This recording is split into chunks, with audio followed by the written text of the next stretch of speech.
just went around. Remember, we went around. Yeah. I mean, you could always do half and half too. We might take two. We're good to go. Here, We're I'm live? funny. I'm Can you stuffing hear this me? morning, and I'm Show like, his and I'm thinking fancy I got 2 microphone. dozen, but there was How, there's like, 5. Thomas So has now I got upgraded 30. the world. But I turned around, Jared's and the talking kid's over there like, talking about Jared, donuts. you, So you can hear me and Jared because he, at the he same looked like it time. was all for me. Jared and I are talking. Are we on? Where you're live, and you were talking about donuts, and I'm just parading around with the fancy Are microphone. we ready to roll then? You ready to roll, Tom? Yes. Here, you want this, Jared? This is to hand to people. Oh, okay. You guys have fun. Gotcha. All right, guys, fishing the DMV, 3rd annual kayak show, and we're gonna start here. And we haven't given them any heads up here. Would you like to talk about your kayaks? We're live here with Fishing the DMV, and I'm going to hand that to you. And if you just want to go in 3 or 4 minutes, talk about each of your rigs here. You got 2 of them. Yeah. Yep. Take 6 or 8 minutes and just kind of talk about your riggings and features of your kayak.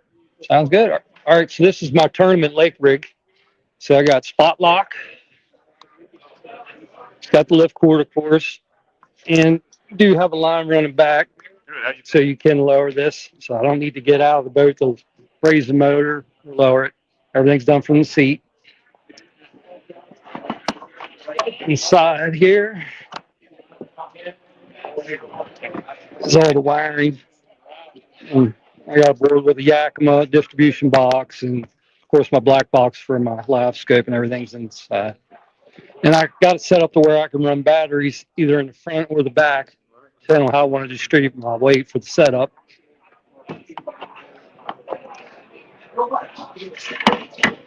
I got the Jackson Tri-Track here, which allows me to do the twin Garmins.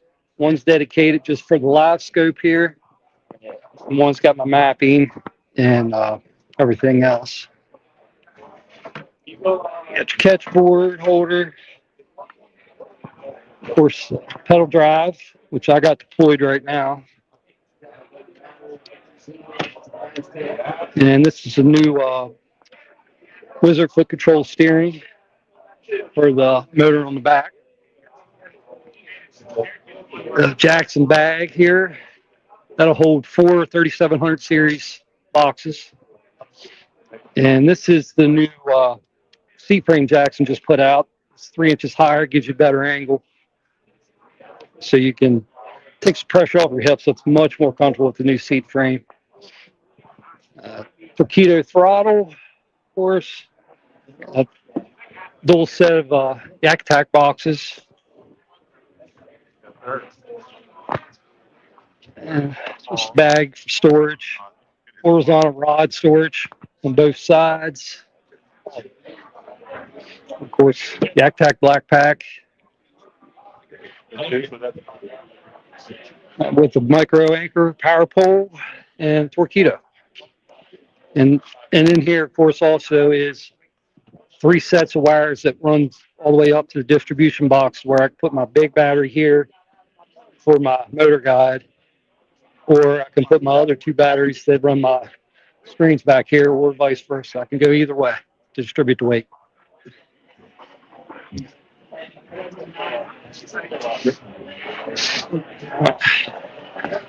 All right, this one's the river setup. It's got anchor wizard, front anchor, net holder, twin boxes, and catch board slides in and out there. 9-inch Garmin, and the transducer is actually tucked up underneath the bottom with a cover, so it don't get banged up. Yeah, wizard steering. And when I'm on the river, I don't want any rods sticking up, so I run everything horizontal. So these are where I'll just sit. If I'm using 3 or 4 rods at a time, I'm going through a lot, I can put them right here next to me on each side. So quick grab and go. Throttle control, you got your anchor wizard. Storage box, I run twin batteries, which will get me 16 hours at least, and that's running full throttle a lot.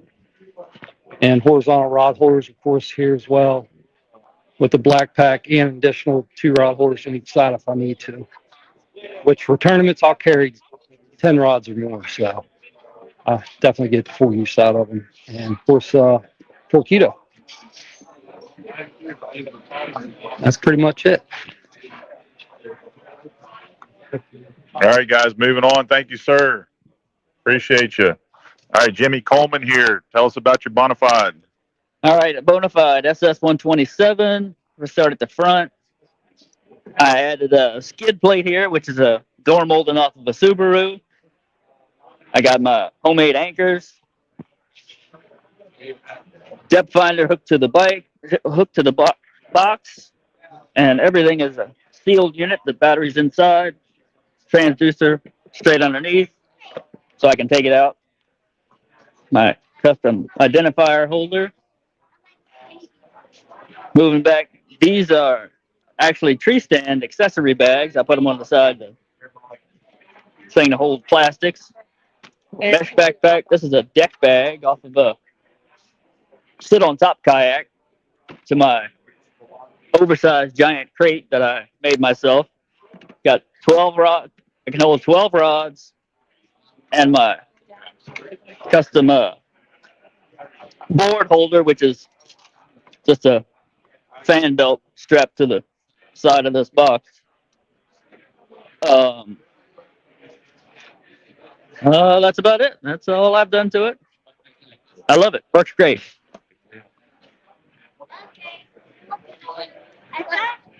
Thank you. Yep. All right, guys, moving on down the line. Charlie, little different one here. Charlie, right? Inflatable. Yes. Right. Yep. And these are pretty popular. We're seeing more and more of these. Yeah. It's Osprey, Innovative Sportsman Osprey 1436. It is inflatable. It's got 3 chambers, 2 on the outside, kind of like pontoons, and you got the deck in the center. I think it takes about 2 1/4 inches to float over something in this thing. It's very stable, whereas your rotomolded kayaks will roll back and forth when you move in them. This thing, when you go to one side, it stops. It doesn't roll back.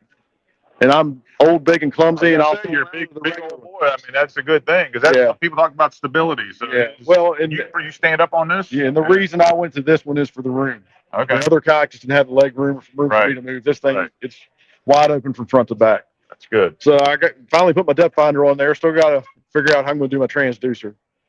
Fished most of the year last year without it. I was going to put it on the back, but I think it's with the 3-in-1, the prop's going to hit that. So I think I'm going to have to get the thing from Yak Attack to hang it off the side. Got the foot steering. Probably going to go to the Wizard FCS when that is back in stock. Got my kayak cushion. The Anchor Wizard. I keep my board right here. I like to have everything within reach, just to be efficient on the water when you're fishing a tournament. Made that myself with the cleat for the pull it up and to put it in reverse and hold it down.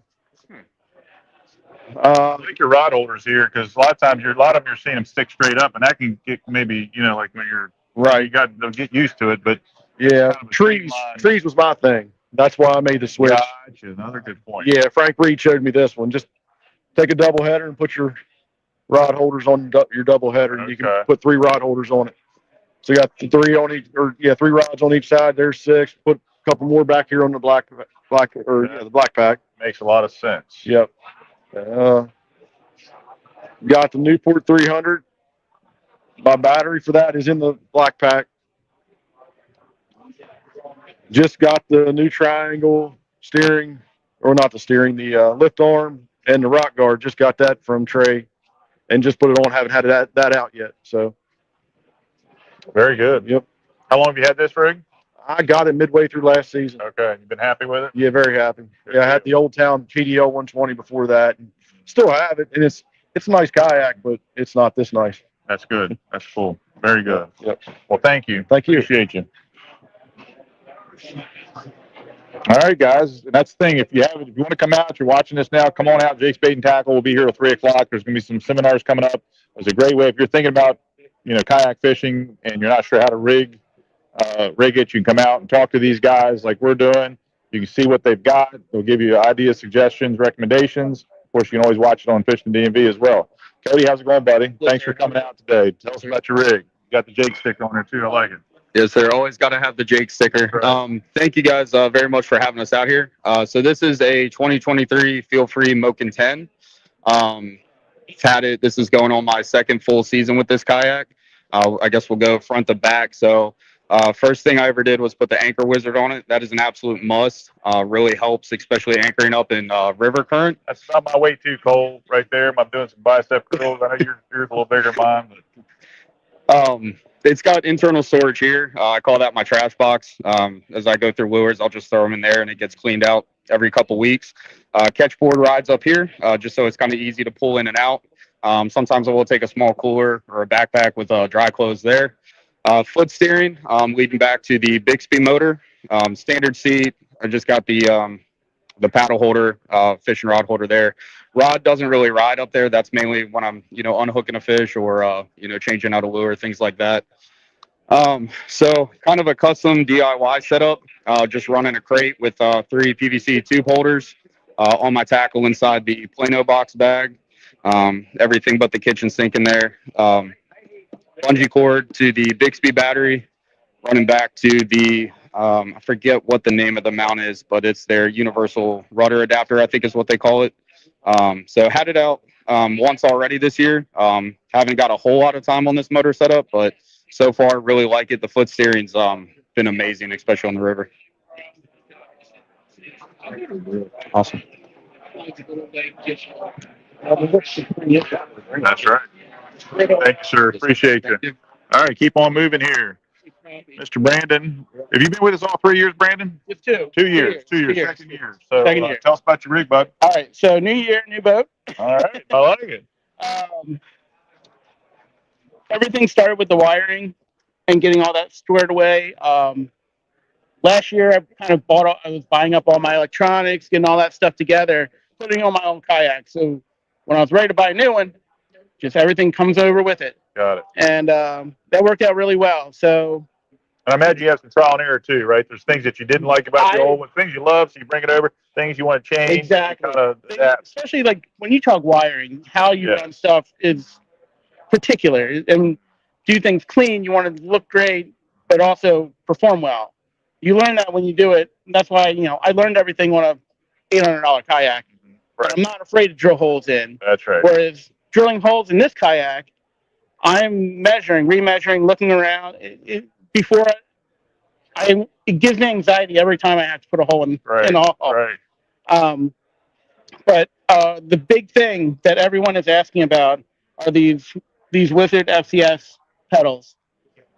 Literally came in the mail Thursday, and I am super amped to get out on the water with them. A lot of guys have the foot steering for their kayaks, but it's all plastic on plastic. Mm-hmm.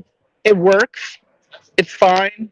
But these are so smooth that it's going to feel effortless, in my opinion. I would get enough to get up on the kayak and just push them around a little bit and with the motor on there. And I was like, oh, this is going to be amazing. That's great. It's, I don't know. I always felt like all the other foot pedals, they get the job done, but no one had made one that was nice and smooth. Right.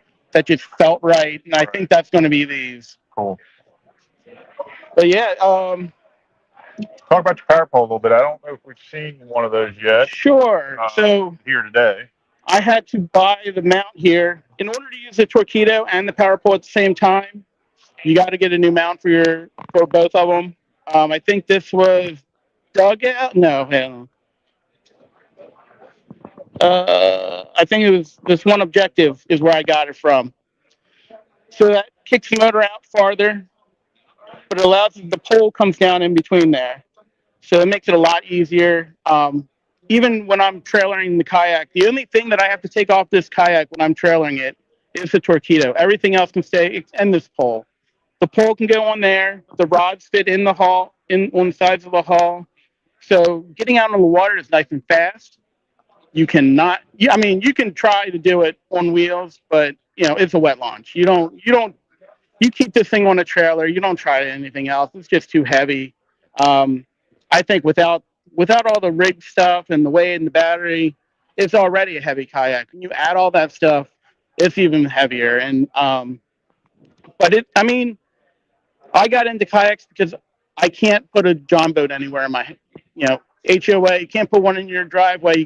Anything's got to fit in the garage. Well, I can't fit a John boat in the garage, but I can fit a kayak, and that's where I am. And I probably spend as much, if not more, on the kayak than I would the John boat.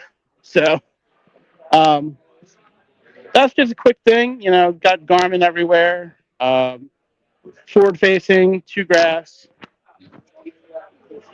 and black pack.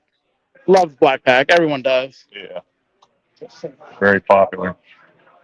Well, you've done an excellent job with this rig. So, Yeah. like you said, I think there's apprehension, but I like your point of, start and each time you do it, you learn. Yeah, you learn As you go, and you learn every time. I think the collaboration in here too is good. As far as you guys are very open. We're all looking at each other. Yes. How did you do this? Where did you run that? And you're getting ideas, and that's how that collaboration I love. Coming here is why I ended up going with the Jacksons. That's great.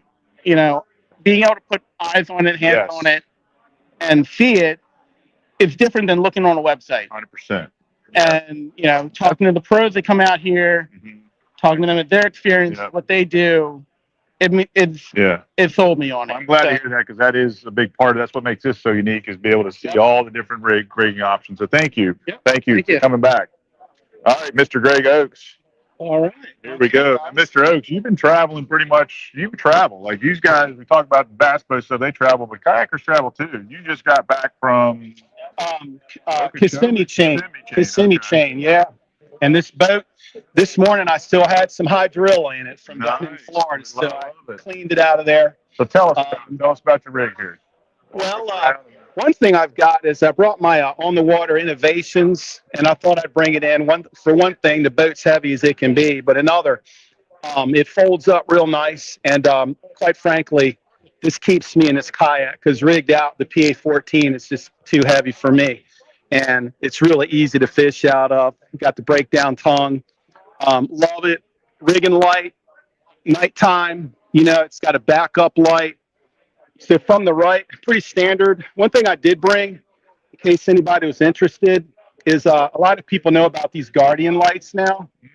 And you can charge them up on your phone charger. Interesting. And they sit on a magnet. And I brought this because one night on Lake Ann, I about got ran over. And they say you can see these lights a mile away. That's great. And That's a great point, Greg. Yeah. Safety is so important. You're seeing some of the flags. Scared me to death. Safety is critical. When you're done, you just reach up, hit the button, forget about it. I added the Garmin this year, the 106. My goal is next November to add another, because I like to keep my map on all the time. And then it's kind of standard through here. I've got some of my older pedals on here, my transducer over here. You can kind of see that this is still like right off the water down on the Kissimmee chain. It's still the way I left it. But my gripper and some of my things for being on the water. My wife begged me to get rid of these yoga blocks, but I had a crack in here about a year or two ago, and I put these on, and it raised the seat, made everything more comfortable for me. I'll probably paint them black. Innovation. Yeah, don't look at the yoga blocks. Recycling. It's a little embarrassing. I thought maybe when you're like on your lunch break, you break that out. No. I actually used them to get me out of a jam, and actually ended up liking it. We won't find the Greg Oakes, No. podcast. Yeah, you can pick me out. So this is for my Yak Attack net. I can reach back. It's like a Gene Jensen thing. You can grab it and snap that thing forward, and it's just right there. So I usually keep my batteries here. Usually run 2 of these. Just added this year. This Yak Attack box. Got the Dakota Lithium. A little overkill on the amp hour, but I got the bigger one because I am going to add more equipment. It's rigged up really cool here that I can just kind of charge it right here. It runs into the hull, hits everything up front. Bought this little guy here recently. This screws on. You got to have one of these for the rules of the tournaments and also safety. So this is pretty cool. And then it runs back to the to my motor. This is the Torpedo. This is the 3-horse model. It's got me up and down the lakes, got me through some jams. Weather's bad. You just can't put a price tag on these. I actually went with the pulley system too. I don't know if you can see it, but I changed that for this year because it was a little difficult to run, but now you can kind of see it. This is like butter now. This is really easy. Kind of took out all the hard angles, and it's all pulleyed out. And so this is really easy to do. I've been out 2 of these, and then I went to the Trey Leach. Sorry, Innovations. Gosh, what's the company? Sorry, Trey. He's like a friend of mine. But anyway, he makes these in stainless steel, indestructible, not going to bend anymore. Okay. And that's basically an overview. This is going to be my first season in this rig, and yeah, man, I'm just looking forward to another good year with all of it. Greg, we So, appreciate you. yeah. You're a little Jace customer, and I'm following you online too. You've been sticking some good ones. And Yeah, I love Jake's. yeah, and I love too the fact you're traveling all over. I mean, it's Yeah. You're retired now, though, right? Is that I'm right a or not? retired So you're teacher. now able to do that. That's Yeah. cool. Yeah. I got the real estate license, and my plan was to fish the whole time. And my wife's also an agent, and so. So here you go too. If you need to, Hard, buddy, working me hard. looking for a house too, not just a kayak. And But when she's leaving me alone, I'm on the water. Love it. That's what I love. So. Thank you, Greg. Appreciate you coming. All right, next person here, Emily. Emily, thank you so much for coming. Emily last year was a customer in here watching, observer, whatever, and hit it off with Scylla. Had you met Scylla before last year? No, we were Facebook friends. Facebook but friends, never met in person. No. And so, and how long have you been kayaking? Kayak fishing? I've been kayak fishing for about 5 years now, and I've been doing tournaments for 1 year. For 1 year. Yeah. Because you guys, there's a whole group of girls that did the one at the Susquehanna. Yeah, we all went to the Susquehanna. Yes. Me, Christine, and Wesley and Scylla. That's so cool. Yeah. There's some big names there. Like, I know. We have a photo together. And that's really so cool. Well, you're going to be the next big name, right? I hope so. You will be. So what's so cool too is, again, guys, it's not just guys, it's girls. It doesn't matter. You can do this, and that's what we were talking about, collaboration here. And I think you were kind of saying, Bo, like it's this idea that you can do this. And so if you're out there thinking, it's something I'd like to do, but we've said too, it can be an intimidating, it's very industry, like a lot of male dominated kind of, but whether it be the bait and tackle shop or here, like folks, don't be intimidated. No. Come see us, reach out, we'll get you their numbers. Where can they follow you online I have an Instagram, it's M Reinhardt Fishing. I have a Facebook. It's pretty much the same thing. Emily Reinhardt Fishing local waters, and so don't hesitate to, like you're talking about Facebook friends with Scylla, like reach out, have those conversations. So tell us about your rig. So I got this in September. I've only had it on the water a few times, but yesterday we added the Yak Power system. Yesterday, so we added the Yak Power lights, and it's the 5-circuit system. So we added that, and I have this marine mat that I got from Dugout when I bought the kayak, which is really nice. And it has the pedal drive 360, so you can turn like completely in a circle and all of that. And it's got the rod tubes. I didn't bring all my stuff with me. And we put the Yak Power. I can show you a little bit. I can't get it out because I put I didn't want to drill in the kayak like you have to with the circle, so I put my button in this Hobie bucket. So I've got like my battery under here and my circuit is under here. And we put a USB port in the back there so I can charge my GoPros. And then I'm hopefully going to add another one in the front when I get another GoPro. So that was hard to drill into the kayak, but we did it. It's got the Vantage seat and it's completely adjustable.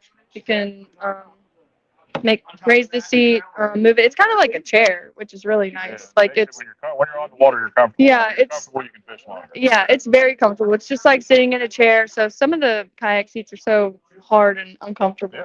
So, and I've got my GoPro mount. That's from Ram Mounts, and that's on the H rail permanently. So that's like really nice because it doesn't move at all. So that's good. Then I've got my battery in this Yak Attack box, and this is a battery box. So it plugs into my motor back here. And then I have that on there too. That's to charge it whenever. But I've got the NK300 motor, and that just connects into the box. And I've got the rock guard and the grass cutter from Innovative Sportsman. And I think this is a Torpedo thing. These bend. All of this bends. So what normally comes with the motor, I think. So they put this. It's all metal. Gotcha. So that's what good. Greg was just talking about. Yeah. Yeah, this arm will bend. I'm gonna get the new one from Trey that he just came out with, but this is good. So that's pretty much it. I've got the throttle over there. And, yeah. What's your favorite water to fish? The Shenandoah. Shenandoah River? Yeah. Good. Not in this, Yeah. but in my river kayak. That's my Okay. favorite. You got So another one too. That's what Yeah. I find when you guys got multiple kayaks. Like, yeah, I have a vibe that I got when I started fishing, and I got that in COVID, like in the COVID era. So that's what I take on the river, and it works really good. It's all beat up, but it works fine for me. So that's all that matters. Yeah. So keep fishing, Emily. We appreciate you coming out. yeah, thank you. Thanks for all that you do for the sport. Thank you so Thank much. you. Mr. Lee, are you ready? Oh, yeah. Sorry. No, you're good. You're good. I should have given you a heads up. Bob, you're next. All right, Lee. So, I know you got a couple. You got a couple kayaks, but you bought the inflatable. Is this your favorite? Yeah, this is my favorite. This is Okay. my river beast here. I run it on the North Fork of the Shenandoah, main summit of Shenandoah, the Upper Potomac. Anywhere you get shallower water, and I love it. It's an NRS CUDA. It's the 120 inflatable. Has 3 chambers to it.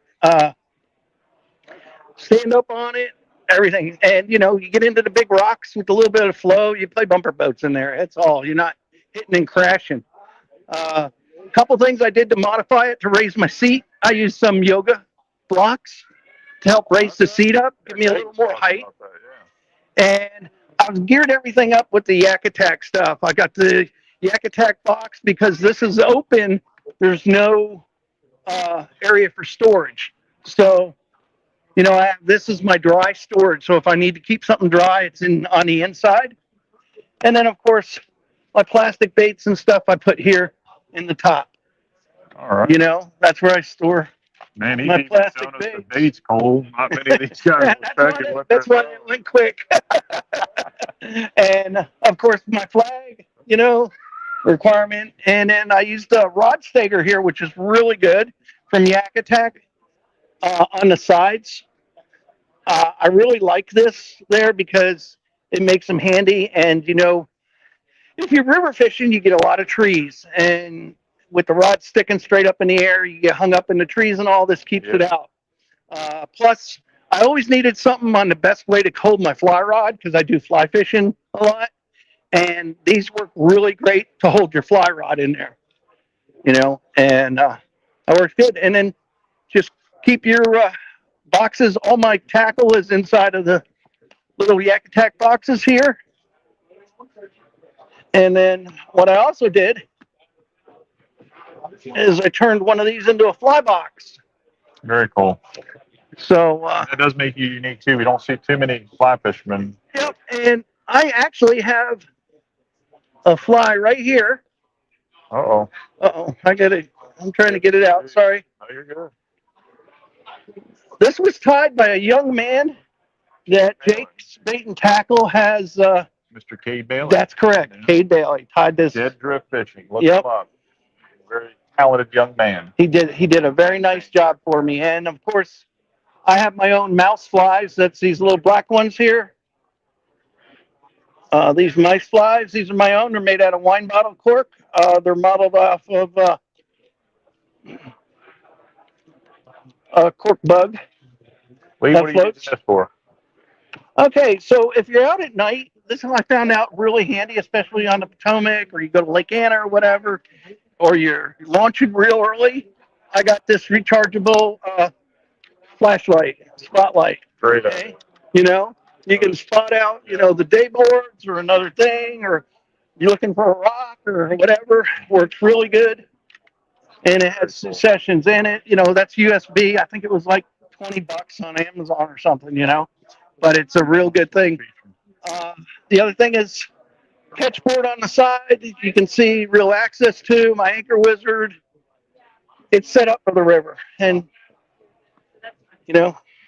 like I said, you're on Facebook, right? Yes, I am. Find you? Yep, on Facebook, just Lee Wells. I don't have any other special. 2 kayaks. My other kayak's an Old Town top water, which I converted with a trolling motor on.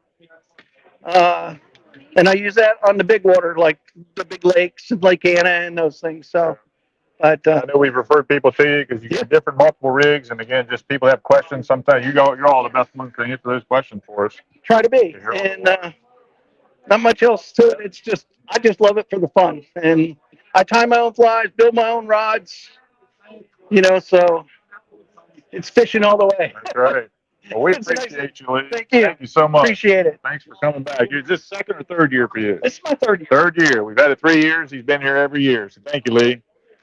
Mr. Bob King, thank you, sir, for coming and entering. Take us through your rig. All right. Got your way here. Yeah.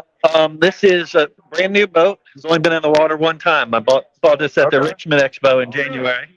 So it's an Old Town Autopilot 120. Comes with the Minn Kota integrated motor. It's a 45-pound thrust motor. And runs off a remote control over here. It's ball mounted on a camera mount here. They were showing these ICAST, I believe. Yes, When they first came out, yes. Yep, I've been looking at. Have been running a Vibe on my river kayak. Okay. I live on the Shenandoah, so I'm on the river a lot. So this is more of a bigger water boat. I still have that, but I ran the electronics back here, connected that to the battery, and then ran the wires. So I've got on switches Okay. for both navigation, internal lighting. Have a Dakota lithium battery in the battery box underneath the seats.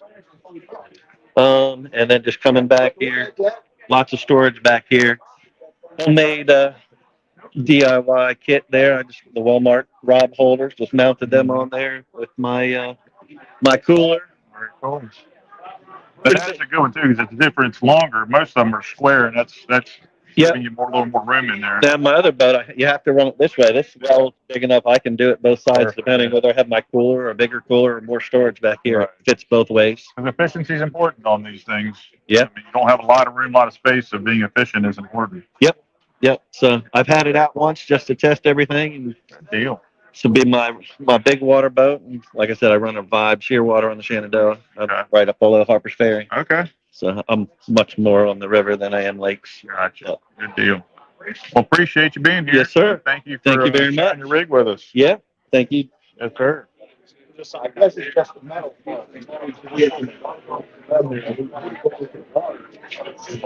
Mr. Tyler, if we can get you for a second here, tell us about your rig. This second or third year coming to the kayak. So this is my third year. Third And year, this is all right, my good. first year with my new kayak. Kayak, So, yeah. over I the think you summer? won a DIY last year, didn't you? The first year we had. Yep. Okay. So yeah, tell us about your new rig here. Over the summer, I found a good deal on this one. I bought it secondhand, but it's a Hobie Outback. So I pulled the anchor wizard off the front, like I had on my old one for the river, because that's primarily where I'm fishing.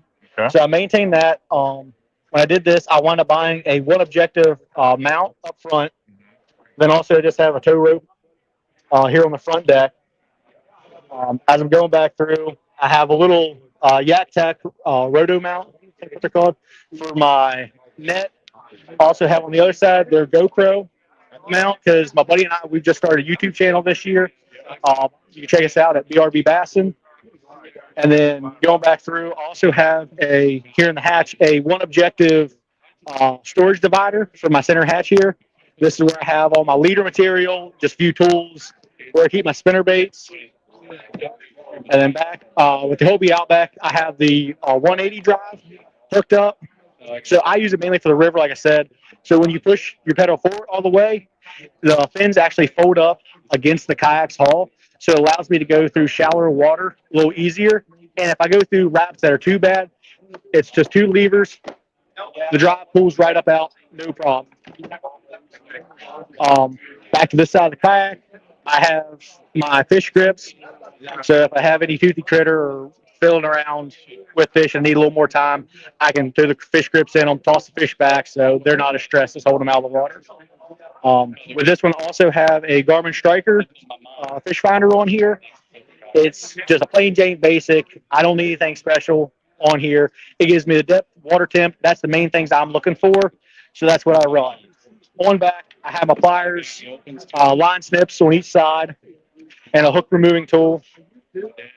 Another one out on here, I have the seat riser on here from factory. The Hobie seat is a little low for my liking, but I added the seat risers to each side, and that's helped out and gives you a better angle for the pedal drive.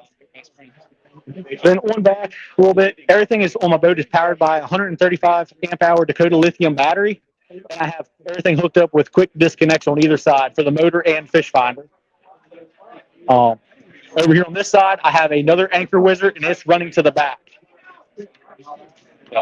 Then over the summer, I upgraded to the Yak Attack Black Pack. It's the 13 by 16 crate. It's able to fit everything I need and then some. So if I open it up, so I have all my Busby terminal tackle box. I have all my Plano Edge Cast King boxes, and then all my soft plastics I have stuffed in the Busby Quick Cubes. Best storage system on the market, in my opinion. They keep all your stuff waterproof, locked up, no issues. Coming here to the back, I have 8 rod holders hooked up here, and this is where my other anchor wizard is. And then also on this kayak, it's powered. I have it powered by the Texas Paddle Power rudder kit on here. So over on this side of the kayak, this is the brain of the operation. On here, this is, you open it up, this is your power button. This is how you control the on and off of the drive. And it actually hooks up right to the rudder kit underneath the kayak. So underneath here, it hooks right up. It's a replacement fin here, or rudder here on the back. It mounts up so it doesn't affect anything with the kayak itself. And if you do have to hit something, and if it's folded down, it folds right up for storage. So going through the river, it makes it super nice because I don't have to worry about it. And with all the wiring, it's run here on the side. So I've never had an issue with rocks, sticks, brush catching it. So it's a nice, simple, clean way that's lighter weight than some of the other options like Bixby or your Torpedo motors.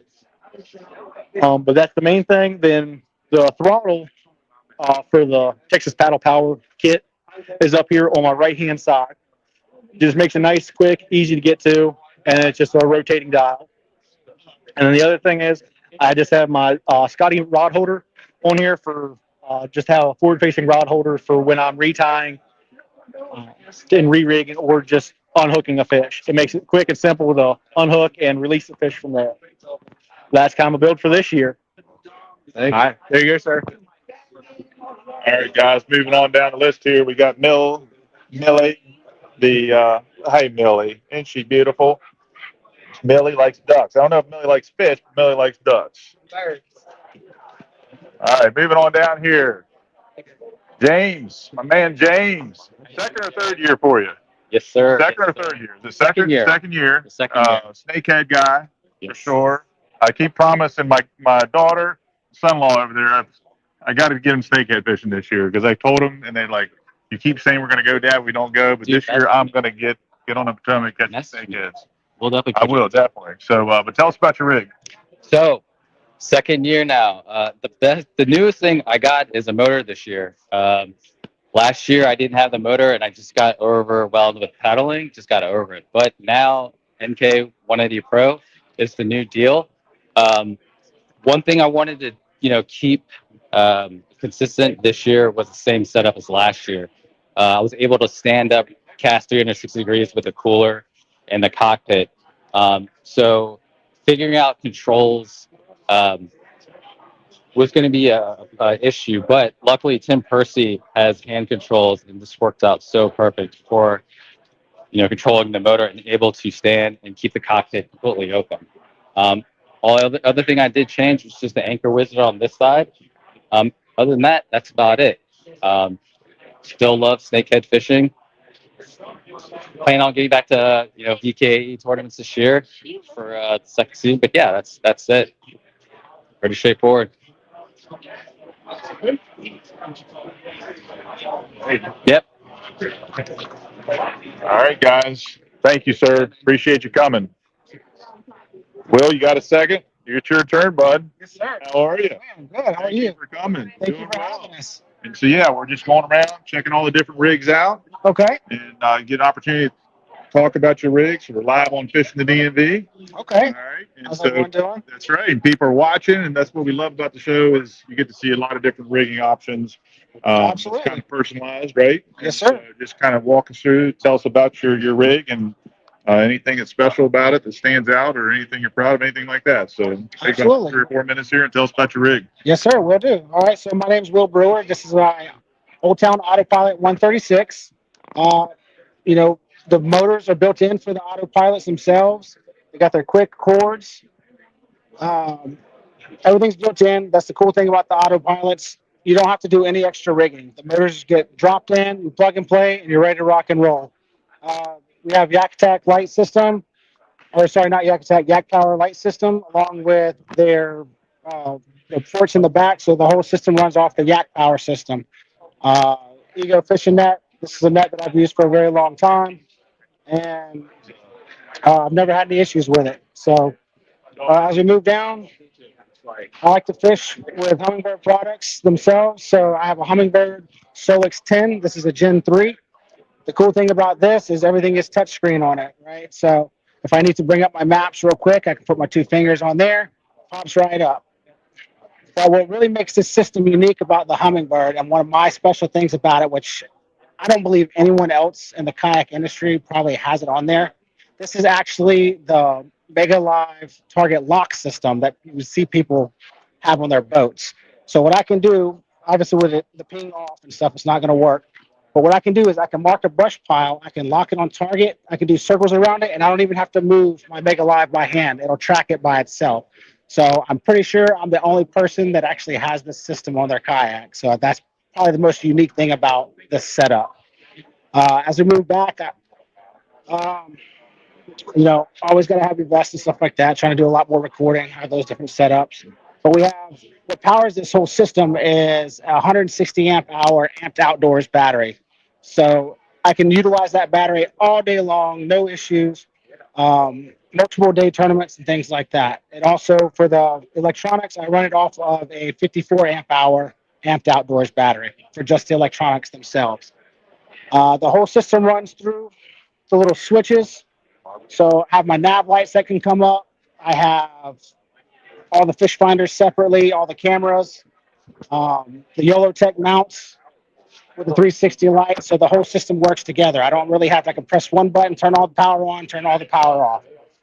I was able to fit 2 Black Pack Pros. So as you can see, I can carry multiple rods. This is how my system is set up that works for me. Keep all my soft plastics in the front. Little quick boxes right here, quick grabs, hooks, leaders, all my drop shot material, and then all the Plano boxes in the back. I add a little short stack on the top that I typically keep my shorter Planos in if I just need to quickly grab them. That's pretty much my whole system here. Yep, thank you. It's a pretty good story. Yes. All right, guys. Coming down the line here, we got 3 boats left. All right, sir, you're up. Thank you for this first year, right, for you? First year coming to Kayak Show? Bringing a boat. I've been Bringing with a boat, yeah, MBKBA for 5 years. For 5 years. Okay, Yep. excellent. All right. So first year entering the boat. Yep. Take us through. Tell us about your rig. Tell us about the different rigging features. So we're live on Fishing the DMV. perfect. Thank you. Yes, sir. So this is my 13 river rack. I DIY'd it and decided to make it just for the river. So I put skid plates on the bottom of it. Propel drive can pop up, but everything I've done here is all DIY. The milk crate, these, the holders for the paddle drive. I put cleats on it. Did a few holes into it. I ended up getting the Craftsman stack tack, putting it underneath there with the seat risers. I put hockey tape around it so it doesn't make squeaks when you stand it. And then I decided to put a little Garmin Striker 4 on it, throw this down, and go from there. Give me a little bit of graphing. Most of the times just for depth. And if I get into areas that's 5 feet or more, I can find the fish that way. The other thing I like is my anchor wizard. Put it to the front and stand up and fish. And then I put the net on it. And then I put a guardian angel front and then one in the back up from my flag, from my pole. DIY this just so for night fishing with that. And then I put my Pirate America flags on it to make it this, but it's a great little river kayak, super stable. I have been able to flip this once but it takes practice to do it. And in order to do it, you got to stand on the side and flip it over. Otherwise, this thing is just not coming over. It's also great because it really doesn't leak. I put wiring in here for the battery, for the fish finder, and I just drilled that out a little bit, put that under here, and I've got that. Drop this, and I've got my transducer ready to go. I can pull this out, put extra rods in it, but I can take up to 8 rods. So anything more than that, that's it. I keep it simple. I put a color guard on the front of it for skid plate, and then along each side of it so that I can drag it or it'll float over rocks and things. And then I put my anchor trolley here in case I want to anchor just the back section. Upgraded the steering, and then I made my own cart for it so I can take it wherever I need to go. So it's light enough to be car top carried. I've got a truck, so it goes in the back, but I put this on top of a Subaru and on top of a Camry. So it's very lightweight. Take the propel drive off and just slide it right up on top. You're good to go. But any river access, Upper Potomac, Shenandoah, Susquehanna, this is a perfect little boat for it. And it'll do other big water. I put on the Potomac before, stand up, fished it, but it's a great yak. I love this thing. Even though it's an older one, it's one of the original natives. So got that at Cabela's back in 2018 and just modified and upgraded it along the way. So it's a wonderful time. Anybody want to join MVKBA? Get a starter boat? It's perfect. You don't need a motor yet. This is your motor. So, yep. Well, I appreciate you coming out, Michael. Thank you so much. Take care. Thank you for coming here today. Yep. Now you're off to go see John. Yeah, that's right. Moving down the line here. So John's got 2. These 2 gentlemen, one of the gentlemen's from New York, I think. They came in earlier, first time coming to the show. And so John needed a makeup person, I think he said, but talked to his agent. They said, you're good to go, John. We worked out the deal on this, on your information. Yeah, my agent they cleared the interview from LA. Yep, that's right. So we're good to go. And said you don't have to tell all the secrets. You can leave some of the deepest secrets. You don't have to. I'm not telling you guys anything. I will tell you though too. Lee did open up his box and showed us some of his lures. So I'm just telling you, Lee was like very open about the lures. We've got that on footage. We took some screenshots. So if you want to know what he's throwing, like we can for I don't know $50, we can kind of give you a snapshot of what what he's. Let's do that off camera. All right. Yep. So we'll cut that, Thomas. Ortega's here. I don't want to do anything on camera. So you got 2 rigs with us today. Yes, sir. We're live fishing the DMV, and just take us through. Tell us about each one, maybe pros and cons to both of them. Yep. To you. Oh. And there's the camera. Oh, all right. And you I didn't know I was doing this. Hey, it's you, man. That was part of the contract. Taking over. Love it. Thank you for being here. Tell us about your rig. Tell the viewers about the rig. Great. So first one is inflatable NRS CUDA. It's 12 feet. I got this for the Shenandoah and Upper Potomac tournaments because my other kayak's too big and heavy. I'd be bottoming out. So it's great. I got a 180 Pro mounted on the back. That's overkill. This turns this thing into a go-kart on water. It's a blast. You don't even feel like fishing. You just feel like buzzing around the lake all day or the river. Everything else is basically Yak Attack stuff. Try to keep it light. And there's a guy named Bradgett Designs that does the placards. If you want to get these registered, obviously you got to get them registered if you have a motor on the vessel. That's pretty much it. I did all the work myself. This is one of our sponsors, Broken Twig, for the net. And no power poles on this, so I got to rely on the Anchor Wizard, which has been awesome. And this is the one that most of my bank account goes to. Native Titan X 12.5.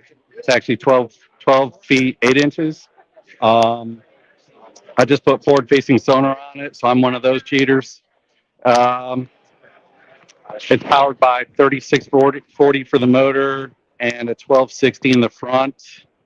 And I can show you the hatch if you want to. Yeah. And this was done by Greg Ravitsky. I told Greg I'd plug him. He did a phenomenal job rigging the boat.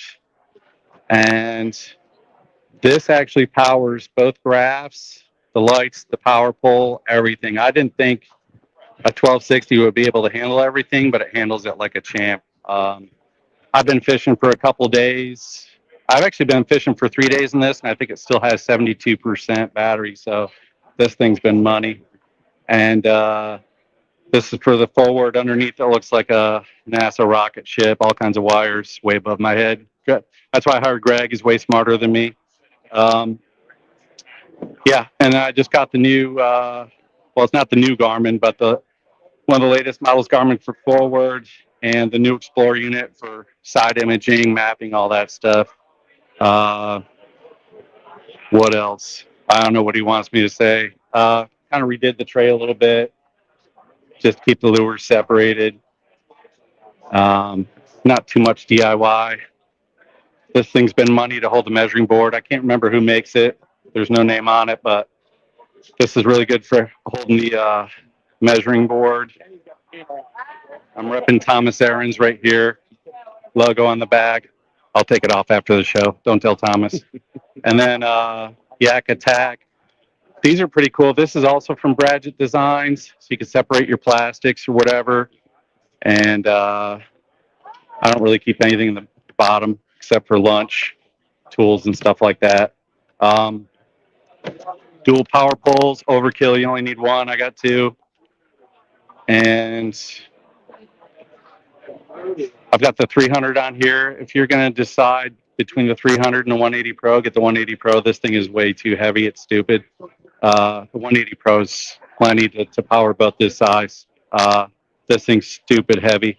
And then some innovative sportsman stuff on here. Rock art, obviously. I know there's other innovative sportsman stuff on here. I just can't remember what it is. And then I just put this on. So last year, I kept bumping the throttle that was mounted here. Whenever I pull a fish into the kayak, which wasn't often, I'd always hit this and go blasting in forward or reverse and almost throw myself off the kayak. So I got this from, New Canoe makes these. So mounted my throttle up on here in tools so I can actually turn with the throttle. So that's a lot easier. I think that's about it. Anything else? How'd I do?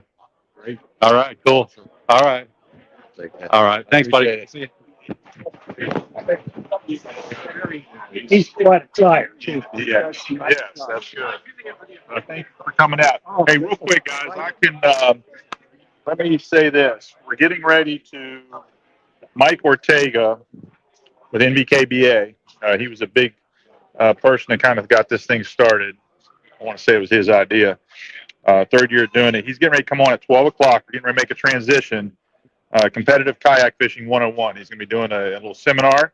So I'm going to make an announcement on that. And following him about 1:30, I believe Jake Harshman is with us. He's going to be talking about spring transition for smallmouth. And so those are coming up next, little seminars. Come on out. We still got time. Franklin's Barbecue outside, serving lunch. 2:35, we're going to do awards. The categories are DIY, Best River Rig, Best Big Water Rig, and Best in Show. We've got awards and prizes for those, and so that'll be coming up here soon. Again, it's not too late. If you're watching this, you want to swing down to Jake's Bait and Tackle and check it out. Bring your family down, and we're going to go ahead and make a transition right now. About 15 minutes.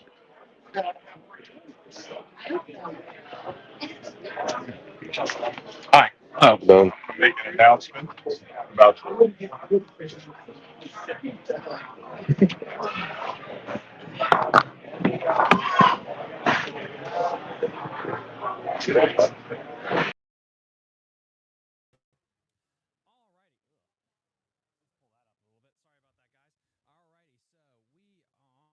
me pull that up. So, really cool kayaks that we have here. Please cast your vote. Let me know in the comment section below what your favorite kayak is. We are going to be taking a short commercial break, and then we're going to our next guest. 7 minutes is our next thing. Oh, there you go. Kayak Fishing 101.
Do you fish?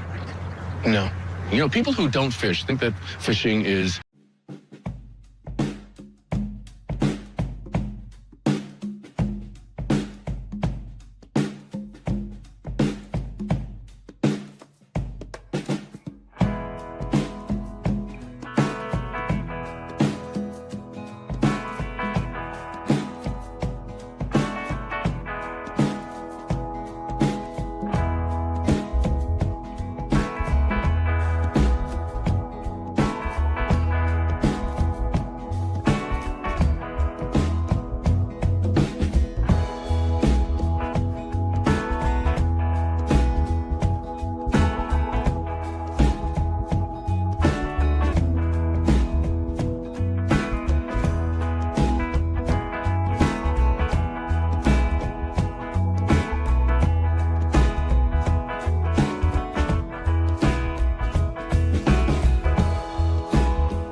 Let's test that mic.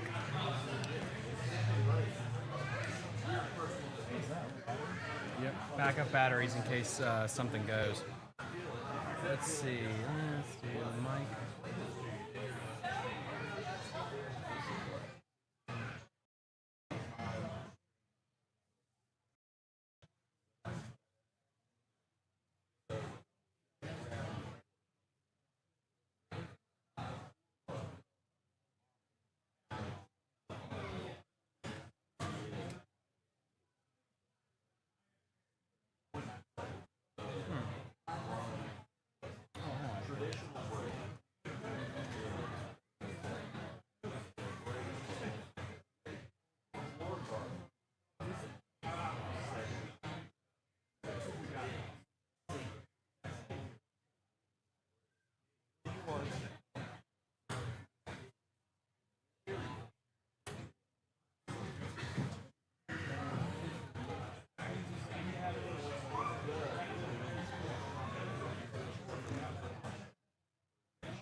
I think it's the Susquehanna. I think he's here with his. What is Jake talking about? There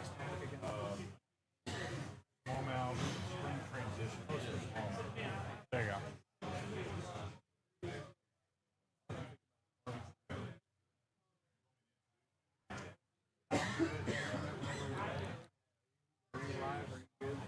Yeah, we are almost live. Okay.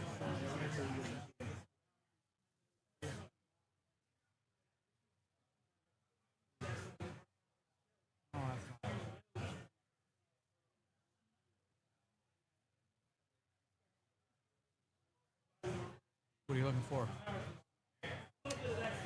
Trying to make this connect to that. So I'm gonna plug this in to see if this audio works. And if it doesn't, I'm gonna go with my backup light. Put your card over there, man. Oh, thank you so much.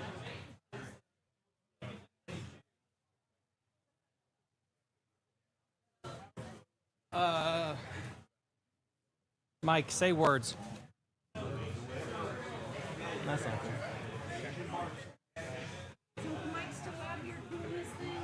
Hey. Gary texted me. I don't know where. He's right in there. Is he in there? Okay. I called him because I was driving. He's like, "What did you pick?"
So you're good, man.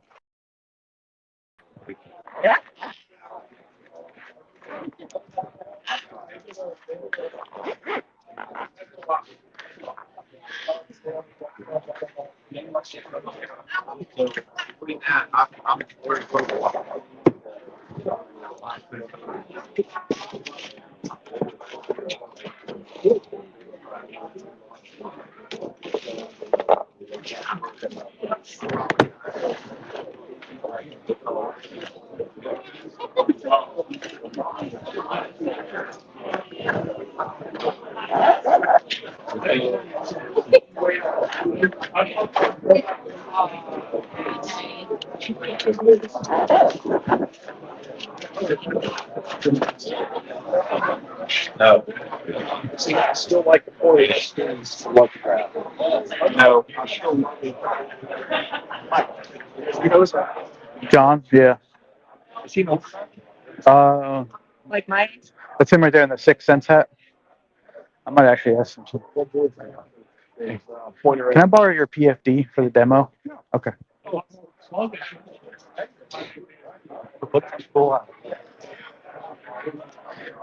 I forgot to. Mine doesn't have my whistle on it, so I don't want to look like a bad tournament director.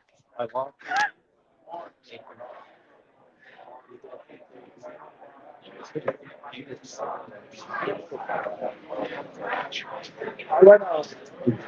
just started on the road. That's awesome. Like the J. 3010s gave me this idea. What is that? Like a? Oh wow. Yeah. What? Barty needs to really come out with stuff. So, does that have?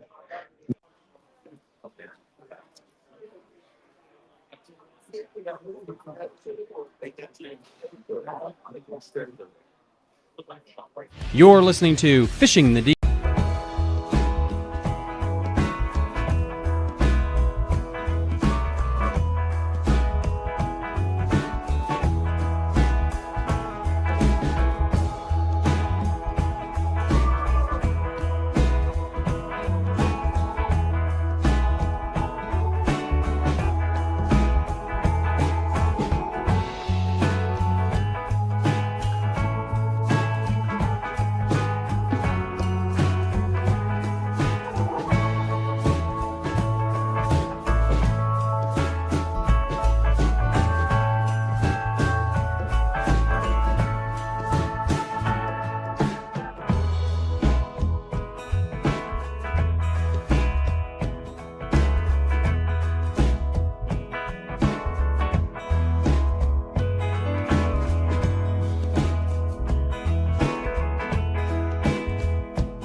We'll go ahead and kick off the seminar. Really quick, can I get everybody to give a huge round of applause to Jake State Tackle for running this thing again? Jared, Jenny, Tom, we appreciate you guys very much. My name is Mike Ortega. I am the tournament director, president, founder of Northern Virginia Kayak Bass Anglers. We've been running tournaments now for the last, I think this is going into our 8th season. Okay. We grew from very small kind of grassroots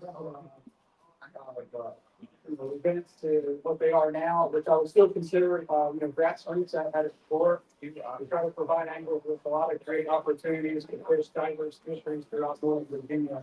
We focus on Lake Anna, up north to the Maryland border, up the Virginia border, to the Shenandoah River, and everything in between. So, like I'm always saying, you can put that out the anger, you should be able to spread what it is. Put that out there, for the performance. I do appreciate each and every one of you that make this community what it is. What I'm gonna do again this year, like I do every year, is this is not designed to teach you how to catch fish by any means because I'm not the expert on that. What it will teach you is kind of give you a baseline of information on what you need to sort of get started if you're new to this. And it's also, I think, a pretty good refresher for those who have been, doing this for a little while now. Who here actively participates in our trail series? Raise your hand for me. One. That's great. No, they're all doing their thing. So, no, Emily, appreciate you. And as always, everybody who, like I said, who makes this club what it is. First and foremost, you want to hit me with the agenda there, sir? All right. So this is what I'm going to cover today. We're going to talk a little bit about safety and some basic gear that you're going to need to fish with us. Like I said, competitive wise, but it's also gear that I think every angler pretty much has with them on a day-to-day, regardless of whether you're competing or not. We'll talk about our rules. I won't dive too deep in on that. They do generally remain the same every year with minor updates.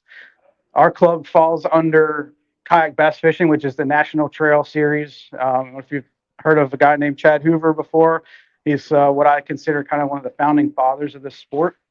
So we at NVKBA, we basically fall under their rules. They provide our event insurance and all that good stuff. So we'll talk a little bit about that. We'll talk a little bit about the tournament management system that we use and what you need to be able to actually participate in the event. And that'll also talk a little bit about how to sign up for the events, how to be a member of the club and all that good stuff. And then what I'll do after that is kind of walk you through the process of what you need to go through once the moment you catch a fish, to measuring the fish, taking a photo of the fish, and then releasing the fish, because it's all a process and it's something that, it takes time, takes repetition, and before you know it, it will become second nature. And it's never perfect, right? I think we all make mistakes, so that's just something to kind of, when you get into this, understand that you're going to make mistakes. And it's normal, it's natural, and that's kind of part of the fun of it. At the end of the day, it stinks to lose a good fish, but it does happen, and it happens to the pros. It happens to everybody. And yeah, like I said, uploading the catch will be part of that, and then we'll open it up to some questions and answers. Anything I can, any burning questions you may have, kind of before our season gets started. Next slide. All right. Most important piece of equipment, not equipment, but the most important thing on your kayak is you. So it all starts with a good PFD. This is required by law to have on your boat. For our tournaments, it's required to participate while you're actively fishing in the event. Don't get caught without it. It's an immediate disqualification, no questions asked. So it's just something you want to make sure you're wearing. So you want to make sure that you get a comfortable one. This brand, NRS, has been around forever, making really good vests. There's a lot of great brands out there. If you're just starting out with kayak fishing, I highly, and if your budget is limited, if you're not sure how deep you want to dive into the sport, I recommend spending the most you can on a PFD and the most you can on a good paddle. And the kayak is something you can upgrade, but this is something that's going to stick with you that, generally, unless it tears or becomes, unserviceable, it's going to last you multiple years. So I definitely recommend a good PT. John, I appreciate you letting me borrow this, man. This one's got a lot of the fishing specific ones come with great attachment points, so you can put your knife on there, your stubby river knife, pliers. This one has a cool whistle with a clip on it that makes it really easy. That's another requirement.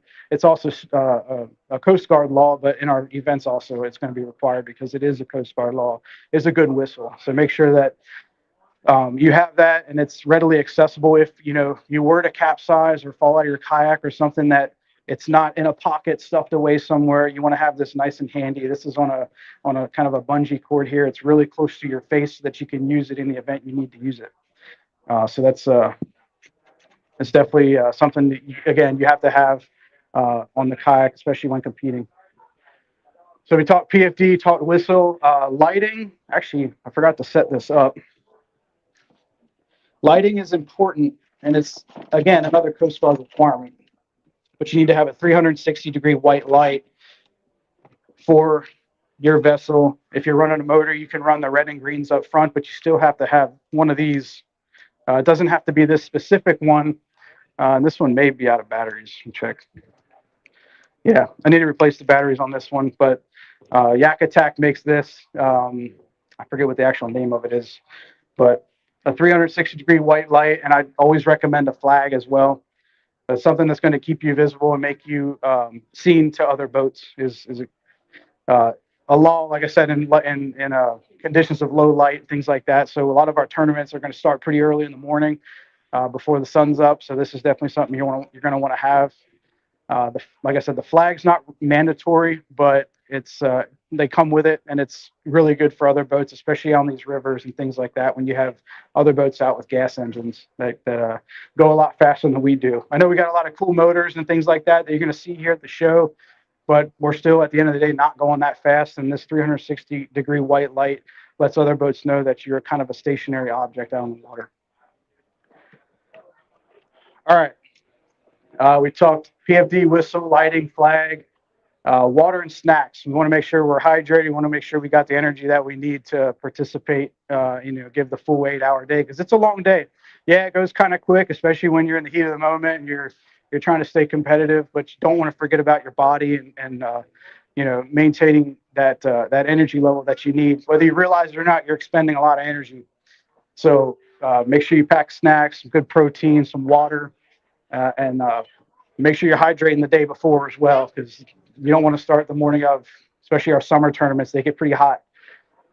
Just ask any of the guys out here. I've seen guys make coolers, build these like AC units out of coolers and put them in the back of the kayaks. It's pretty funny. But like I said, it does get hot out there, so you want to be hydrated. Float plans, maybe not as big of a deal when it comes to like our reservoirs and even like the Tidal Potomac, but you want to have a float plan if you're going to be fishing the river tournaments. Some places on our river tournaments, allow you to launch and recover at the same spot. Other ones are pretty far upstream, and you're going to be floating downstream. It's great to get out there with a group if you can. Most of our launches, you're going to see other anglers at them. But just having a float plan, make sure you know where you're going to take out of. Don't just launch aimlessly. Kind of a lot of it sounds common sense, but when you get excited and when you get amped up for these tournaments, sometimes common sense doesn't always hit right away. So you want to make sure you think out your day before you actually get out there. Yeah, a good knife. I talked about that a little bit on the PFD, but that's definitely something, especially if you're running an anchor on these rivers. You want to be able to cut free from that anchor if, like I said, if conditions get sketchy or if you find yourself needing to break away from something, always have a good knife on. You can always replace an anchor, but you can't replace yourself.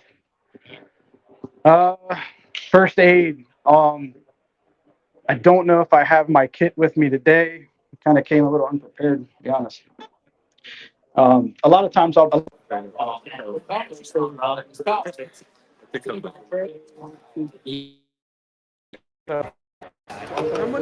you. I usually run like snake bite kit in mine as well, because you never know what you're going to encounter out there. Sunscreen, again, one of those things you may overlook. Your skin, is something you're going to want to protect. A lot of us out, when we're out there, we're wearing long sleeve performance shirts. That's a great way to keep the sun off of you. I like hooded ones personally. But yeah, especially if you're going to wear shorts, you want to make sure you're putting sunscreen on your knees, your inner thighs, your legs, because that sun's beating down on your kayak and your legs are facing up, all day. So again, something you may not think about all the time, but you don't want to forget. Sunglasses, great, obviously, to protect your eyes. You can also get a good pair of polarized sunglasses to see down through the water. That really comes in handy for the river fishing and sight fishing. But not only fishing, but you can also use those sunglasses to see obstacles, see rocks coming up underneath you if you're fishing these river tournaments. So that's always good to have that awareness and be able to see those things. And then bug spray. I always bring bug spray. Rain gear, dry bag, that's always good to have, especially in the colder months where maybe we always try to schedule our tournaments so that it's within the safer water temperatures. I don't run anything over the dead of winter, but having a dry bag with some dry warm gear is definitely recommended, especially right now when we're getting into the first couple of events. In case, like I said, you were to get out or fall out or something like that, you don't want to run the risk of hypothermia. A lot of guys and gals will wear dry suits. That's another good piece of equipment to have. They're not cheap, but again, if you're going to be, especially right now, pre-fishing, the water temperatures are still cold, and a lot of guys are getting out pre-fishing for these upcoming tournaments. Play it safe, and the dry suits is a really good option. Again, if 400, 500, 600, you can spend a lot of money on these dry suits, but at the end of the day, they're there for one reason: is to save your life. Let's see. That's it for safety. Like I said, I will open up to some more questions, but we'll go ahead and move on to the next slide. All right, basic gear to get started fishing these tournaments. You're going to want to have, which most folks have, right? I don't know if I know anybody that doesn't have one, is a good cell phone. Our entire series is ran off of an app called Fishing Chaos, and we'll talk about that here in a little bit. But you want to make sure you have a good phone, make sure you have good service where you're at. If you don't have good service, you kind of have to plan your day around that. I'll touch on that a little bit here when we get to the app. You're going to need a measuring device. This year, NVKBA is adding the new Yak Attack leaderboard. So this is a great board, very solid. They even put some flotation in there because some of the older, like the catch boards, they don't float by themselves. You have to add something to it if you were to drop it. But we are opening up. We are allowing the Yak Attack leaderboard this year. And Yak Attack's also coming back as a club sponsor. So you got Billy. I'm going to need him in a little bit. So you hold on to him, okay, and keep him safe for a little bit. But yeah, so the leaderboard is pretty cool. It's got a spot here to if you're fishing multiple events. That's a great thing about kayak tournaments as well. You can fish multiple tournaments at one time virtually, as long as you're staying within the rule set of each tournament. You're good to go to run different identifiers and things like that. But this is a pretty cool little setup that they have. It gives you kind of a waterproof sleeve for your identifier, and all of your thank you, sweetie. All of your codes will go on this identifier here. So that's how, just one of the ways that we know that you're fishing and catching the right or using the right codes, you're in the right tournament, and so forth. And we know that you caught that fish on that day. And there's a lot of other cool ways, especially in some of the kayaks you see set up today. You're going to see they have some guys and gals put their identifier and mount it maybe on their deck of their kayak instead of on their board. And that's just another great way to do it. You kind of always ensure that that's going to be in the photo, because you definitely don't want to not have that in your picture. And we'll, again, talk about that when I do the demo of measuring a fish. But sometimes in the heat of the moment, you get excited.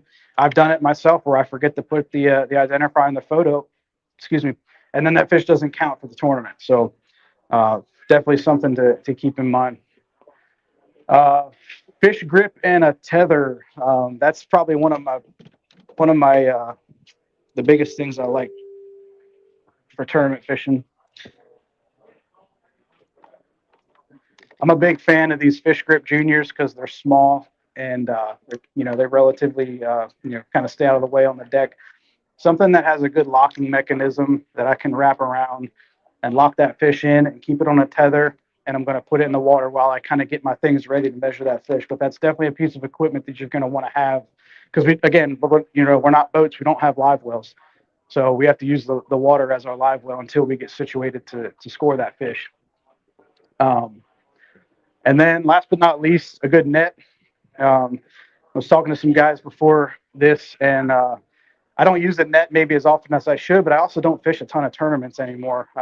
I'll get in maybe a few a year, and I kind of take my chances on, manhandling the fish without a net. But it's definitely something that if you do this all the time, and it's something that you're going to want to have a net. And there's some pretty cool ways on kind of positioning the net after you catch the fish and when you're measuring the fish to potentially recover that fish if it were to jump off of your board. So the net is, I'll put them in there. There we go. So yeah, that's it's a piece of equipment I think that you're going to want to have even if you don't use it all the time because it could save a really good fish from being lost. But yeah, does anybody have any questions so far about some of the stuff that I covered? I know I'm going kind of fast. I'm trying to keep within time limit because we got a really good river seminar coming up after me from Mr. Jake Harshman. So all right, we'll keep on plugging away here. All right, the rules, right? Can't have tournaments without rules, right? Rules are a part of life, but it's something that we as tournament directors we take very seriously. And with a level playing field, it's accountability, right? You got to have these rules to to run credible tournaments, in my opinion. These are usually updated at least once a year. Again, like I said earlier, we fall under KBF, so we mirror their rules. You're going to see an NVKBA document that says NVKBA rules standard. That was derived pretty much 100% from the KBF rules. The only minor differences that our rules have compared to the KBF rules are that we do allow some wade fishing in our events and things like that.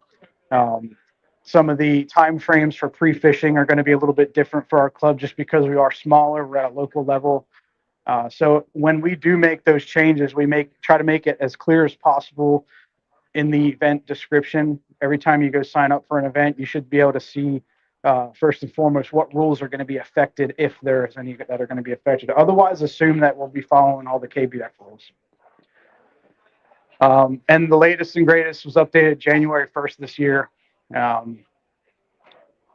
so that's pretty much it. Make sure you read them, and read them again because it is angler responsibility to know them. If your fish gets disqualified for whatever reason because there was a rule that you missed or you didn't measure it properly, there's different things you got to pay attention to when you're measuring a fish. I have a good picture of the proper measurement of one up here on the table if you guys get opportunity later on to check it out. But yeah, there's finite details you're going to want to pay attention to because we have to have uniformity when we measure these things. But like I said, the more you do it, the easier it gets, and it kind of becomes second nature. Next slide. All right, so Fishing Chaos, that is our tournament management system. You'll hear TMS, the word used a lot around the community. There's a few out there. We've used several of them. We've kind of landed on Fishing Chaos over the last few years because I really like how it's streamlined. I can manage the entire club on Fishing Chaos. Everybody who's a member through Fishing Chaos with NVKBA, I can do direct emails. I can reach out to you directly if there's an issue on the water. There's some really good check-in and check-out features as well. So there's just another layer of safety that gets added to these events. When you first start out in the morning, you can go on the app and click in the water. And then when you're done for the day, you go back in the app and click out of the water. That lets me know whether you catch a fish or not. I can see where you launched or on or about where you launched. So, God forbid if something were to happen, we know where to start looking. We know where to send the authorities to start looking. And that's obviously something that we want to avoid to the most extent possible.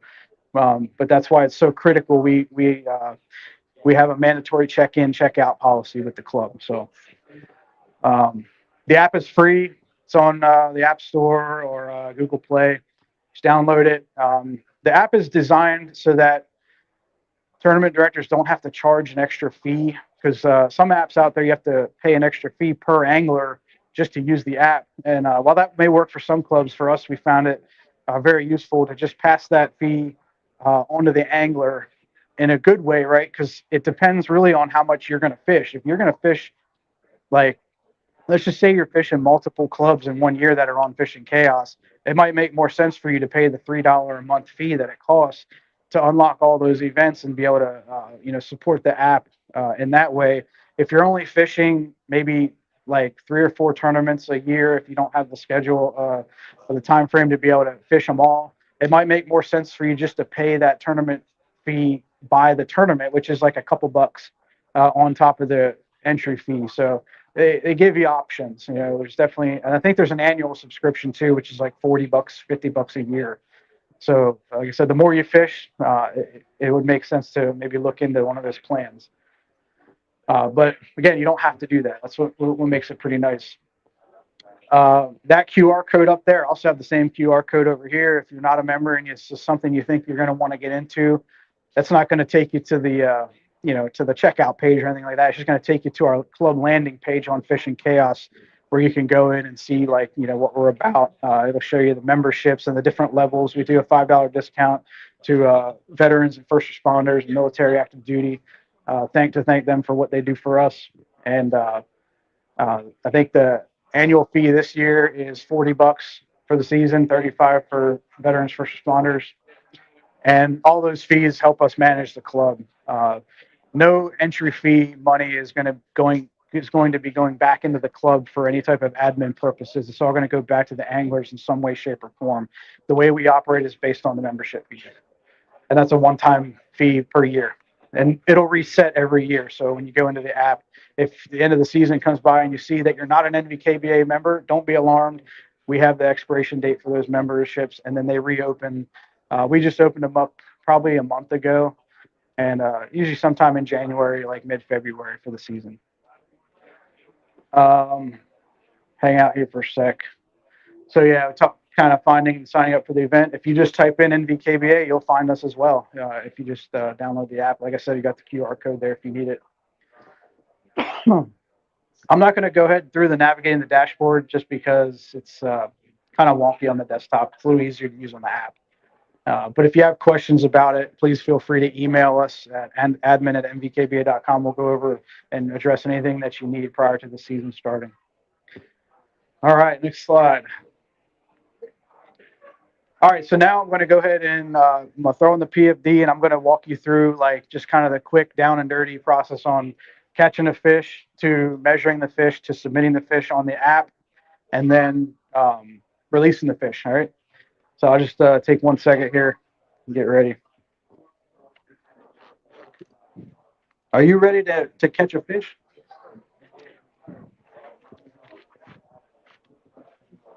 Hopefully I don't mess the mics up here.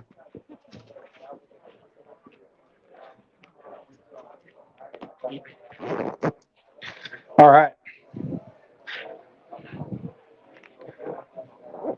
I always like to have my phone handy in a pocket, on the PFD. I don't like to finagle it, try to find it within my pant pockets or anything like that. Actually, John's got a pretty cool setup here.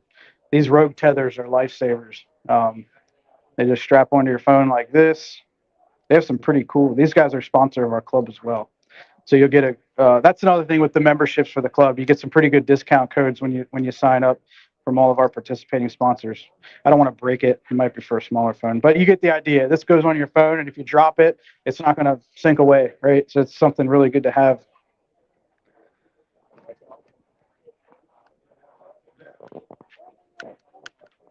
All right. If you guys want to be able to kind of see and circle around, feel free. So, all right, you want to be the fish going over here.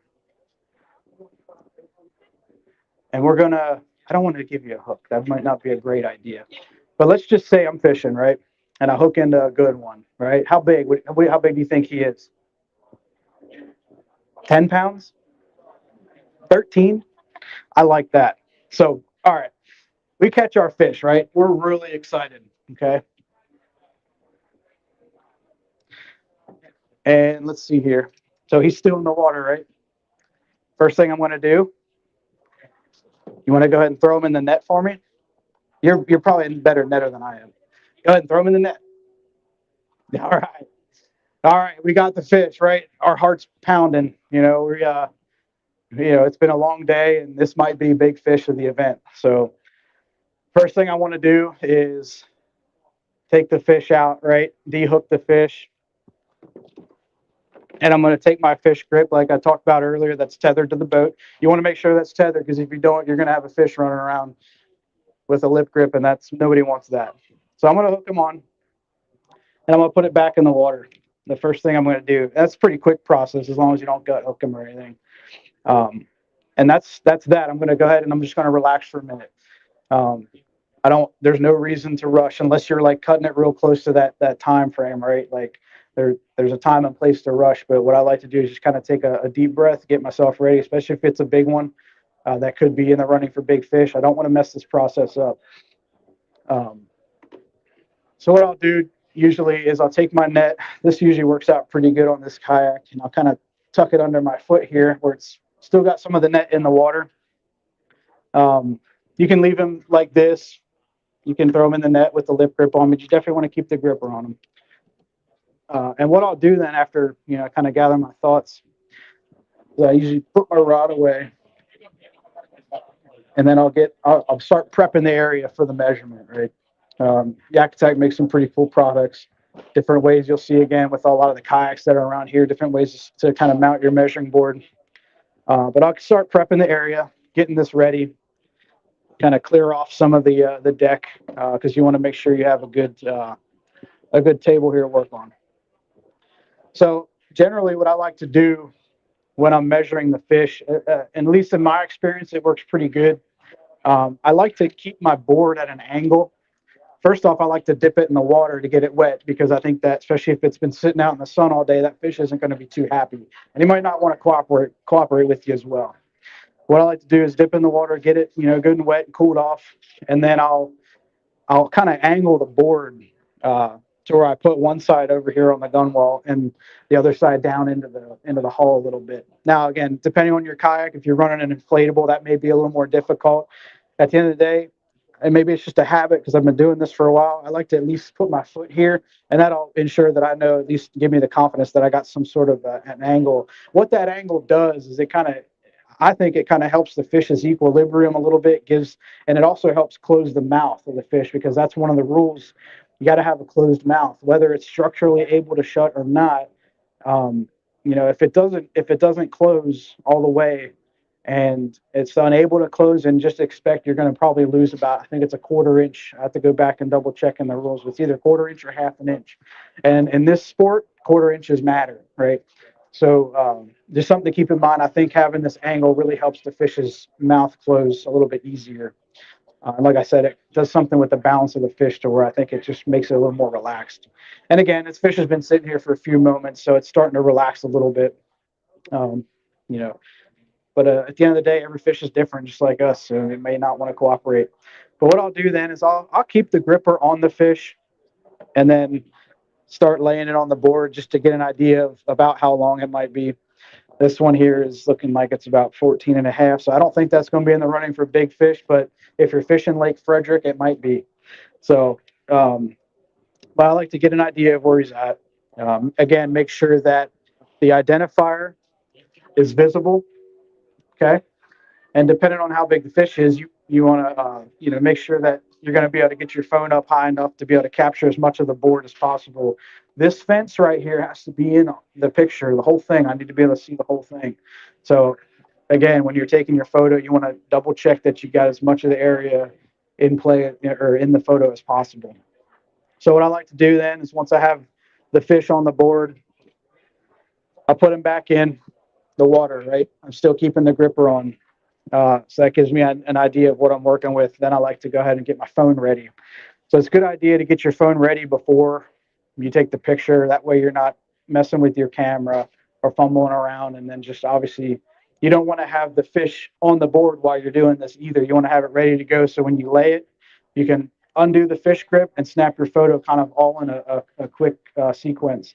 So what I'll do then is I'll open up my phone and I'll open up my camera app just like that. Again, it's probably going to be tethered on here because I don't want to lose my phone in this process. And I'll just kind of tuck it away right here for a moment.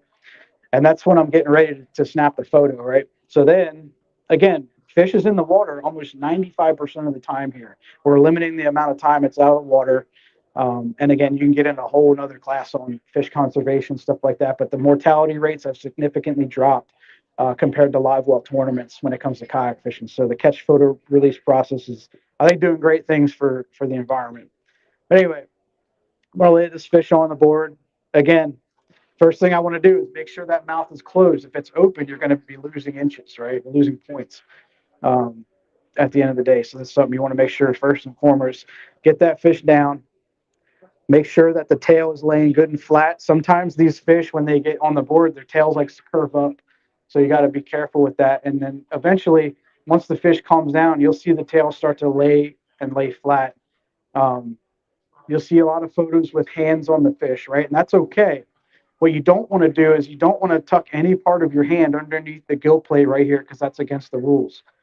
So if your hand is tucked under the gill plate, it's gonna be DQ'd. There's no deduction for that.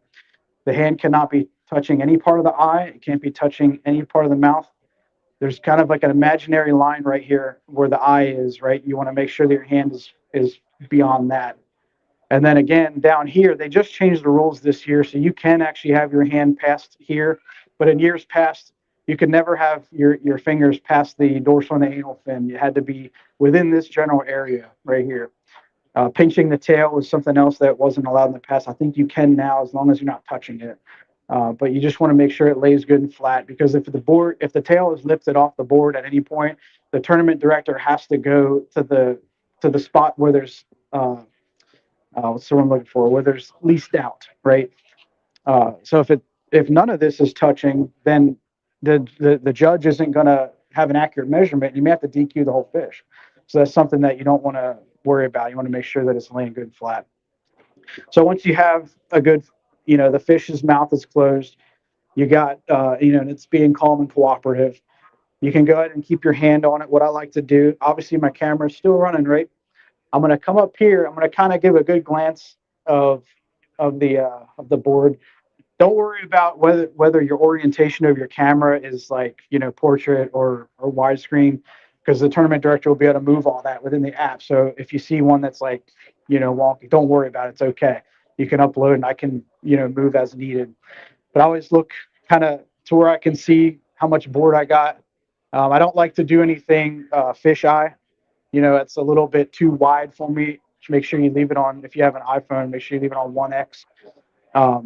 And I'll come up here and I'll get my hand as high up. Don't worry about being too far away from it because we can zoom in. These phones nowadays have really good pixels and, it's not like the old days where things got blurry and it was hard to see. We can zoom in as far as I need to be able to see whether or not it's hitting the right mark on the board.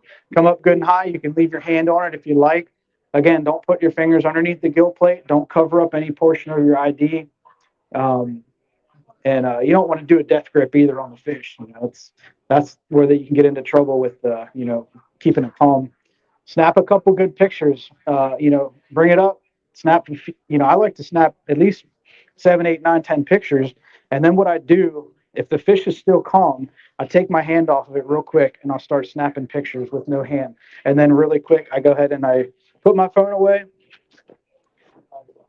put the fish grips back on, and the fish goes back in the water. Don't release yet, okay? Because you want to always check your photos before you release. Again, that whole process shouldn't take more than 10, 15, 30 seconds max of doing that. Took longer, obviously, than demonstration purposes, but then I'll go back and I'll check all my photos. I'll make sure my ID is in there. I'll make sure I can zoom in and make sure the mouth is closed.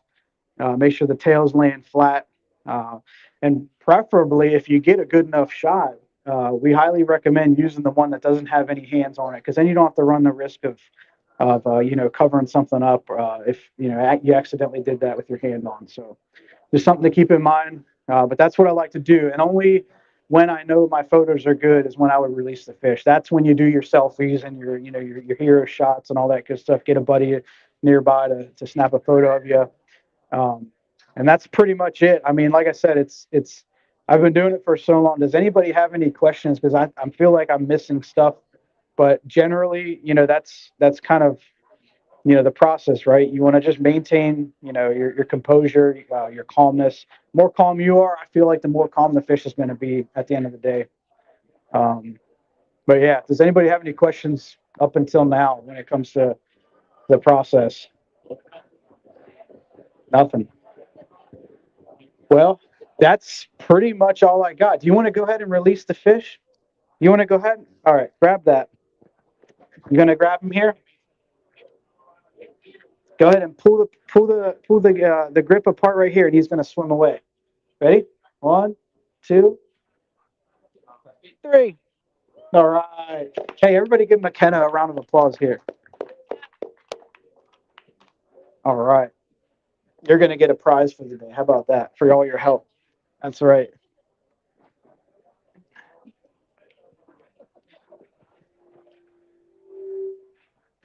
All right. If nobody has any questions, I appreciate y'all coming out. Like I said, stick around for Jake. He's got a river seminar coming up here talking about smallmouth transition for the spring here.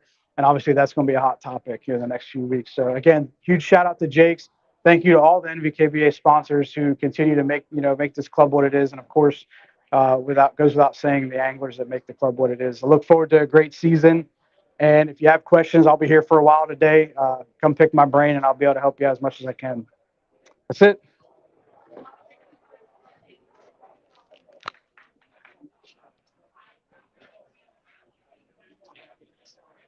Good job, buddy. Good job. Thanks, man.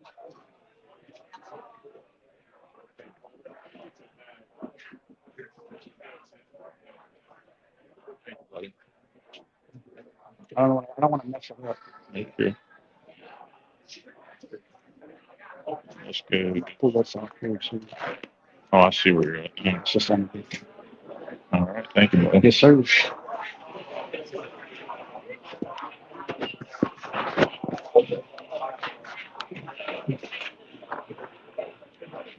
Okay, guys. We'll come testing. We'll come back in about 5 minutes here with Jake Harshman. Yes, sir. You need me to get this out of the way? No, I'll be okay. You're okay. I'll work around it. Feel free to use it. Mike, sit down. I got a spoon for you, whatever you need. You need water? We got our water. Should be okay there. I'm probably just gonna go in depth and talk about. Here's this if you want that. I might use it. We're gonna try to transition to go like baits that I use whenever I'm going winter into spring. Okay. And one of these. For your juice. Got internet here too. Actually.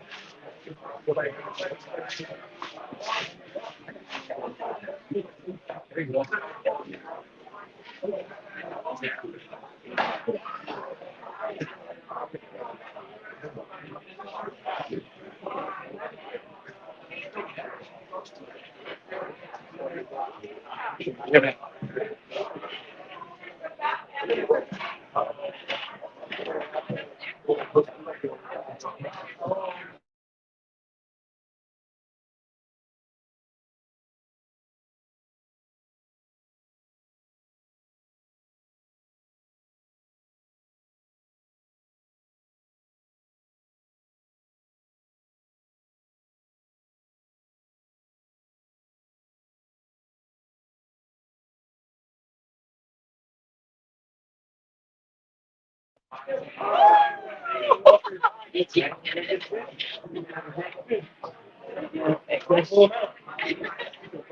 Yes.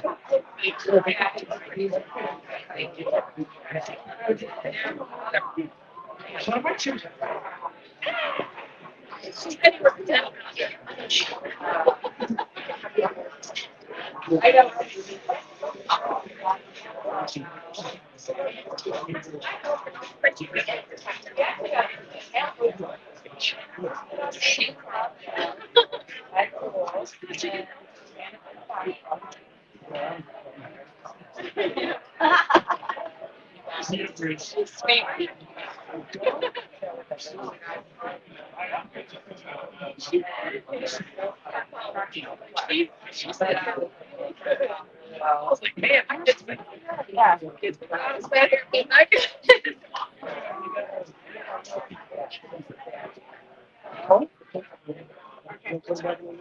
What another? A red one? Yeah. Orange. Okay.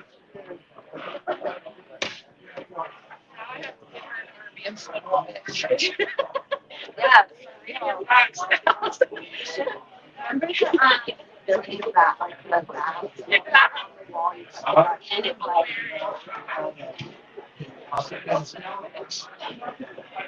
She was looking like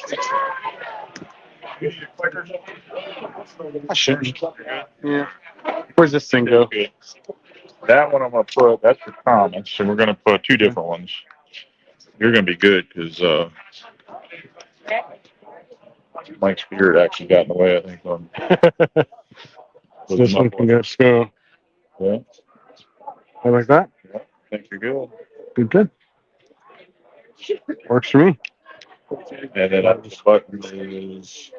Oh, it's off right now. So test. Testing. Yep. All right. Good.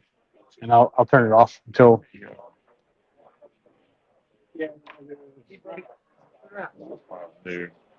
Yeah, that's gonna be better. Good to go. 2 minutes. You need help? Wait a couple more minutes. Jake Harshman in 2 minutes. Come on in 2 minutes. River Smallmouth. Come on over. How are you, buddy? Big thing to remember too, though, the audience is as much online. This thing will go out digitally, so Yeah, it works out perfect. it's kind of like the COVID where you pretend there's people in. Yeah. Cool. We'll get us started here in just a second. How are you? You need what do you need? Oh.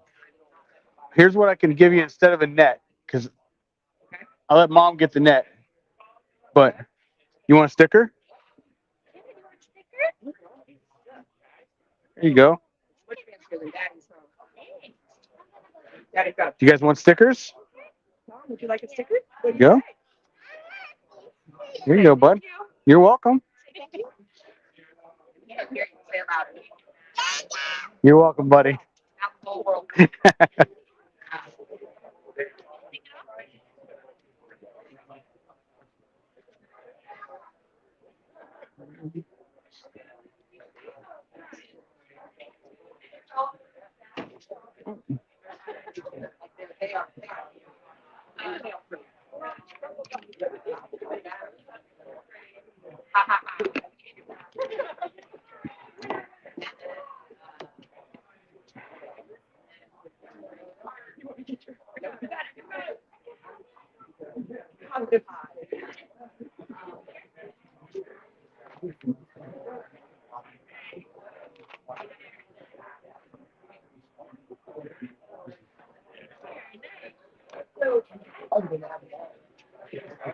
Good to go?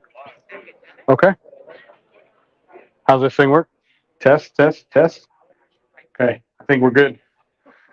All right, I'm gonna get started here with all the people out here in front of me. I appreciate everybody showing up for support today. How you guys doing? All right, good, fantastic. All right, so I'm Jake Harshman. I don't really consider myself well known, but apparently a couple people know me. So I do a lot of my fishing on the Susquehanna River. And if you know anything about the Susquehanna, we're known for giant, unreal sized smallmouth that live in, a couple feet of water, a couple inches of water. Our fish are kind of built like Great Lakes smallmouth, and they have them big shoulders, and they get a lot thicker than they get long, which is a lot different than the Virginia fish that I've come down here and fished for before. I've been on the New and the Rappahannock and a couple other rivers down here, and your fish get long and slender, which are great kayak fish, fantastic kayak fish. The Susquehanna is full of not great kayak fish. You get a bunch of 18-inch fish that are like 4 pounds. It's just weird. But what I'm going to talk about today is how to attack these fish when they're coming out of that winter, that transition from winter into spring, where some days you'll go out and it's like, oh my God, today was lights out. They ate everything. They were just super hungry, and it was a fantastic day of fishing. And then other days you go out and you're like, we caught 4 fish today, and I don't know why I can't fish. That's going to happen, right? That's what happens in the winter and the spring. They go through these patterns of eating, and then finally, like, you'll get a week where it's 60, 70-degree weather, and next thing you know, all they want to do is eat because they got to spawn. So we're going to kind of go through a little bit of that, and I'm going to talk a little bit about some of the baits that I'll use to target the fish during that time of year. And then I'm mostly going to open it up for questions. And if anybody has any questions at all, feel free to just shout them out. If you want to tell me that I'm ugly. I'm okay with that too. Like just shout anything out. I'm all right with all that. So, the first thing, when we're out here fishing in the wintertime, everybody knows what it's slow presentations. You're looking for passive action. You're putting something out there in front of these fish and you're going to let it sit there for a very, very long time. It can be very, dare I say, boring. But it can also be very rewarding because in the wintertime, you typically, if you get a fish to bite, it's typically a good fish. Everyone can kind of agree to that to some degree. So when that first ice clears and you get out there and you're fishing in the wintertime, one thing that I love to attack these fish with is a little finesse hair jig with a trailer on the back of it. This trailer is a Z-Man trailer, so it's Elastec. It floats. I actually took a spinnerbait trailer. They have their little fork tail spinnerbait trailer, and it has just two little appendages on it. And I'll just set that out there and just let it sit. Right. It's a little football head stand up with a little brush guard on it. It really keeps you from getting snagged up. You can throw it around the rocks. You can pull it over rocks. You can do a lot of things with this little jig, and not go through a whole bunch of them. With it having an exposed hook because of the brush guard. Now, the only unfortunate part about this jig is you're not going to find this jig on any shelf. This jig is a handmade jig by my good buddy Jeff Little. I don't know how he makes them, but he makes them and he gives them to me. And this is almost like the only bait that I'll throw in the wintertime. I'm sure there's a lot of jigs that are like this. One thing that I'm going to look at whenever I'm looking for a jig like this is I'm going to look for like a mixture of hair, and it also has like some rubber strands in there. A couple different things that are going to help you get that passive action, right? That passive action where the bait's sitting still, but it's still doing stuff, right? That is a key fact on how you're going to get bit in the wintertime. Now, that being said, I hate fishing this way. I despise it. You're cold, and I don't like being cold. Um, and the fish are just they don't eat what I like them to eat, which is power fishing stuff. Some people love this, right? Some people love this aspect of fishing. It's not mine. I'll do it if I have to catch fish. If it's the only way that I can catch them, I'll do it. But it's not my first choice. Once that weather starts to break,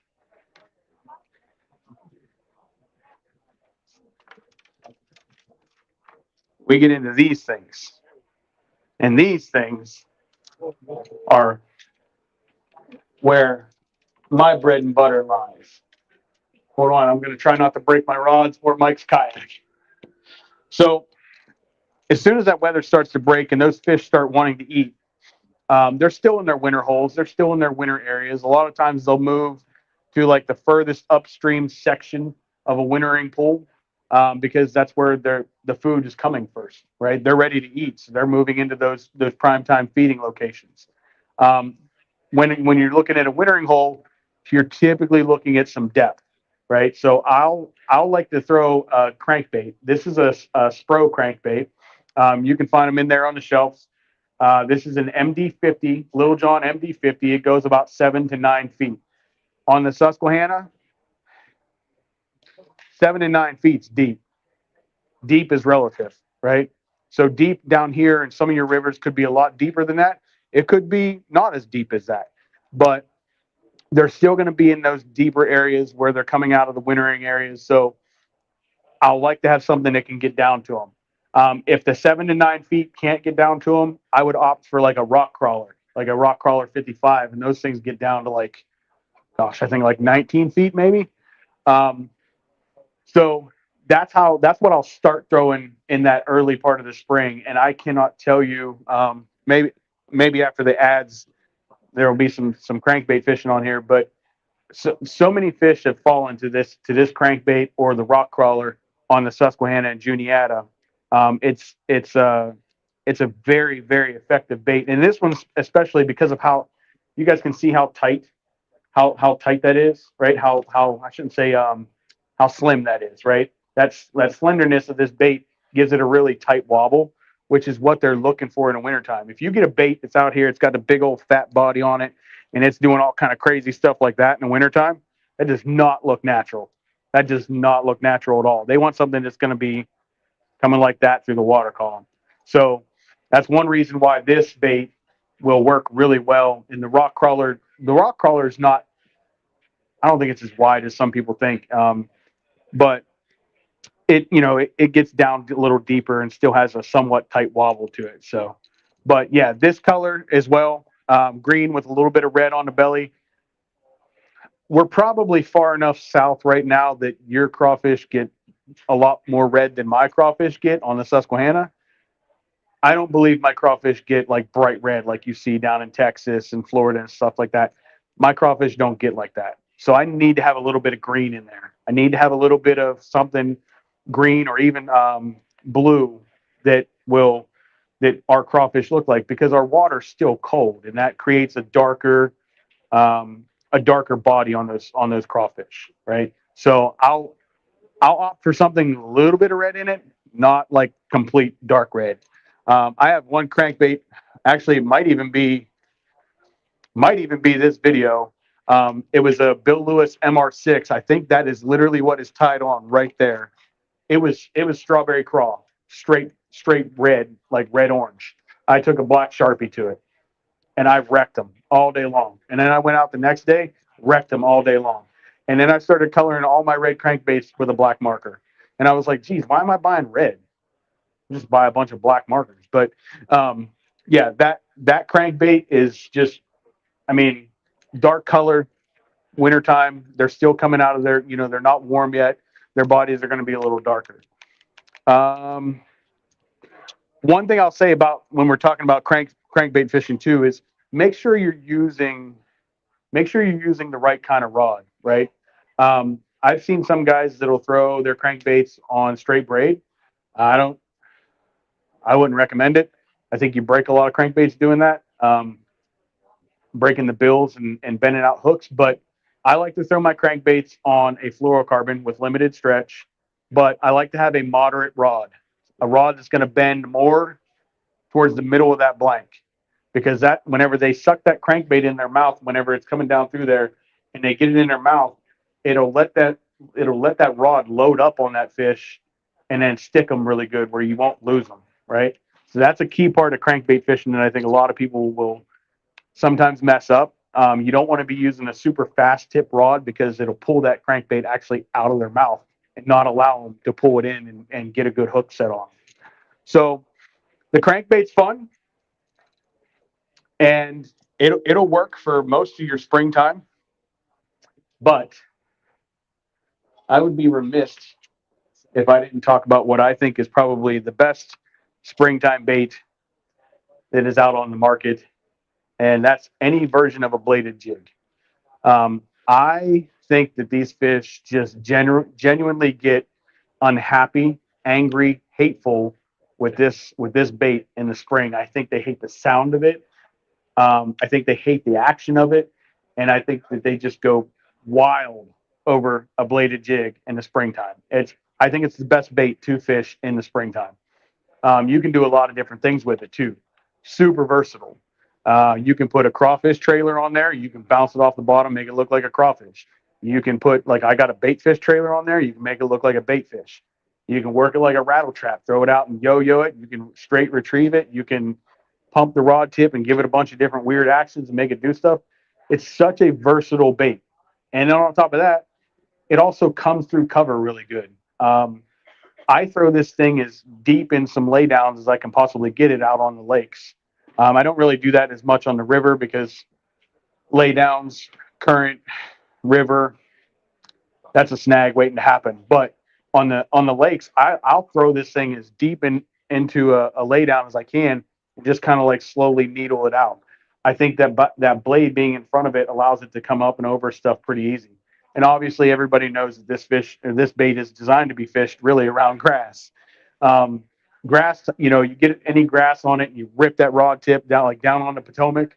You rip that rod tip through the grass, and all that grass blows off of there, and those largemouth just come up and engulf it. So it's a very versatile bait. It can do a lot of things really well. And you don't have to break the bank on it either. Now, this is the Z-Man jackhammer. I believe it's the titanium one. It is. So this one's a $15, $17 bait, but you can achieve the same action with a $5 original Z-Man chatterbait over there. It's not going to have the same sound. It's probably not going to have the same components, but you can achieve the same action with that with another bladed jig, and not have to spend $15.99 on it. And if you're fishing from shore, I wouldn't, because if you're fishing from shore, you're susceptible to snags that you can't get out. I wouldn't be using a $15 chatterbait fishing from the shore. I just wouldn't. I would be, much more likely to use this in a boat or in an area where I can go and get it if it does get snagged. But yeah, this is a really, really effective springtime bait. Now, that being said, as I said with the crankbaits,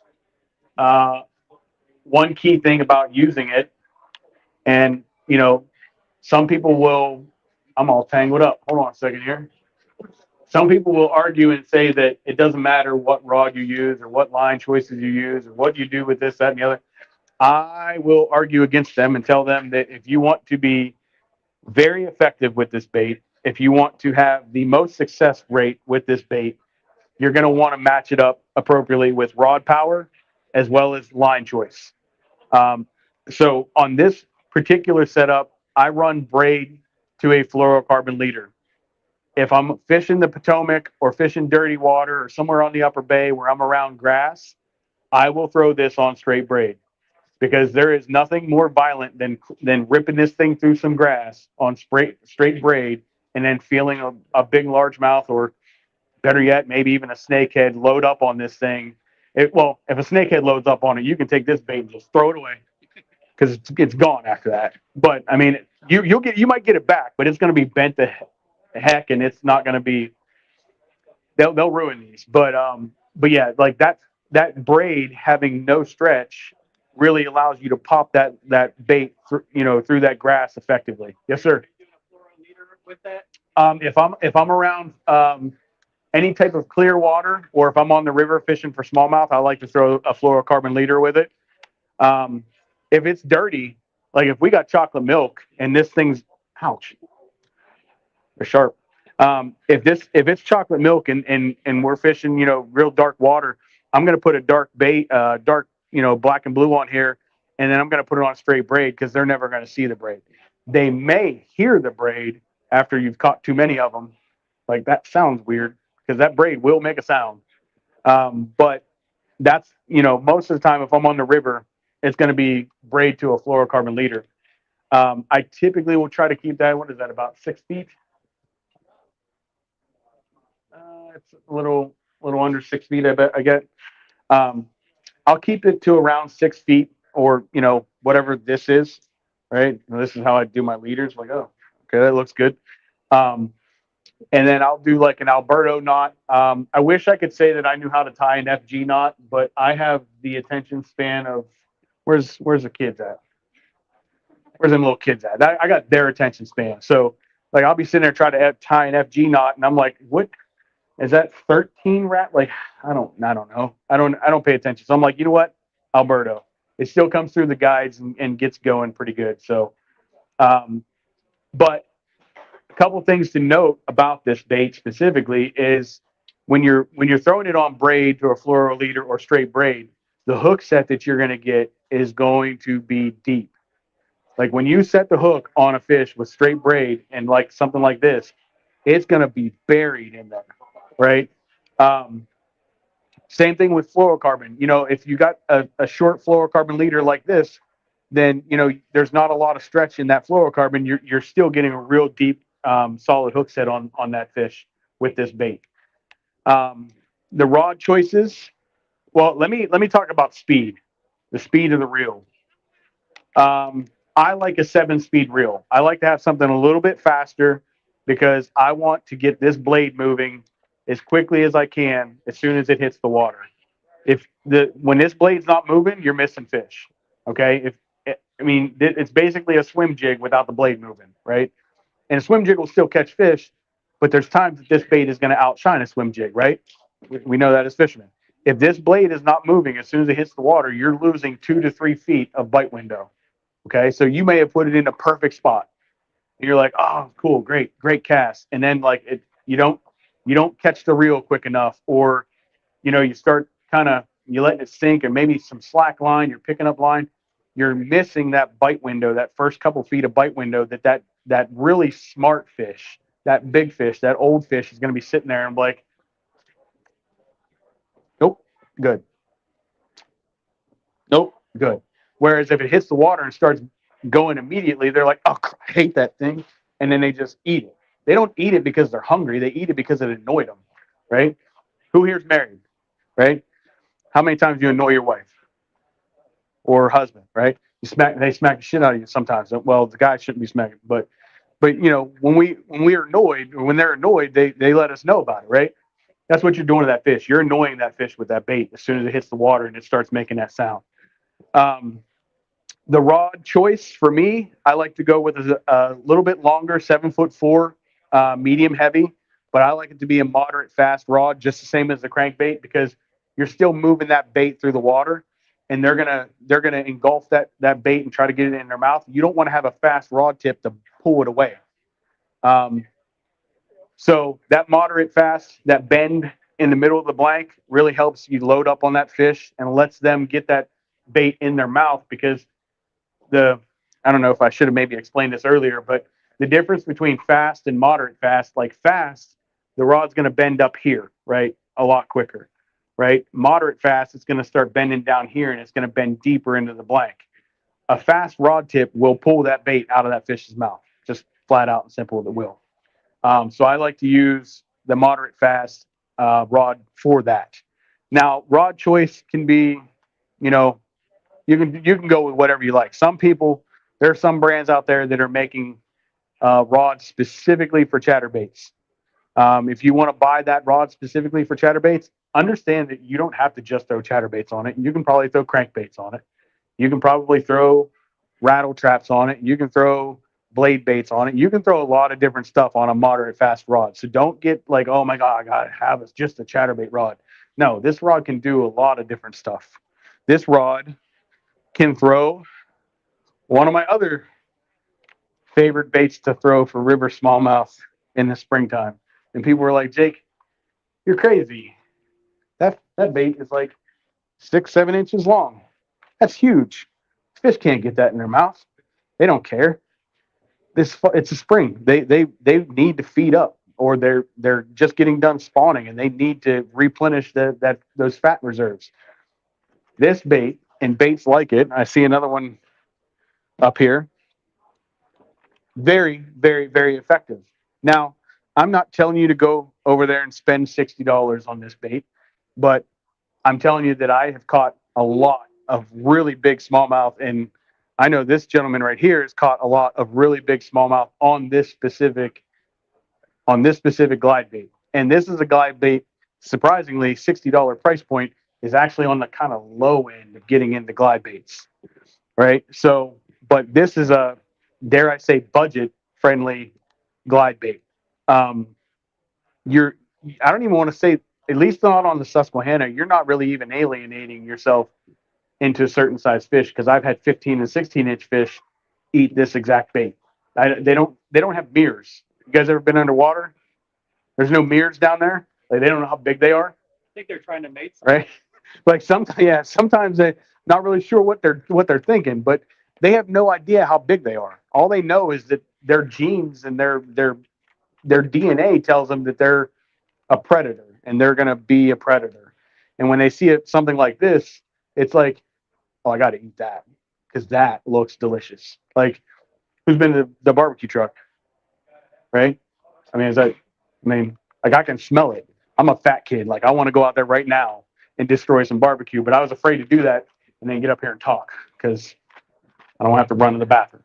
But this bait can be thrown on that rod. It's a 7'4", medium, heavy, moderate. It's not the ideal bait for rod for this bait, but it can be thrown on that rod.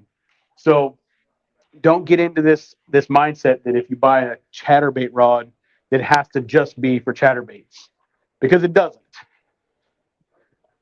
It does not.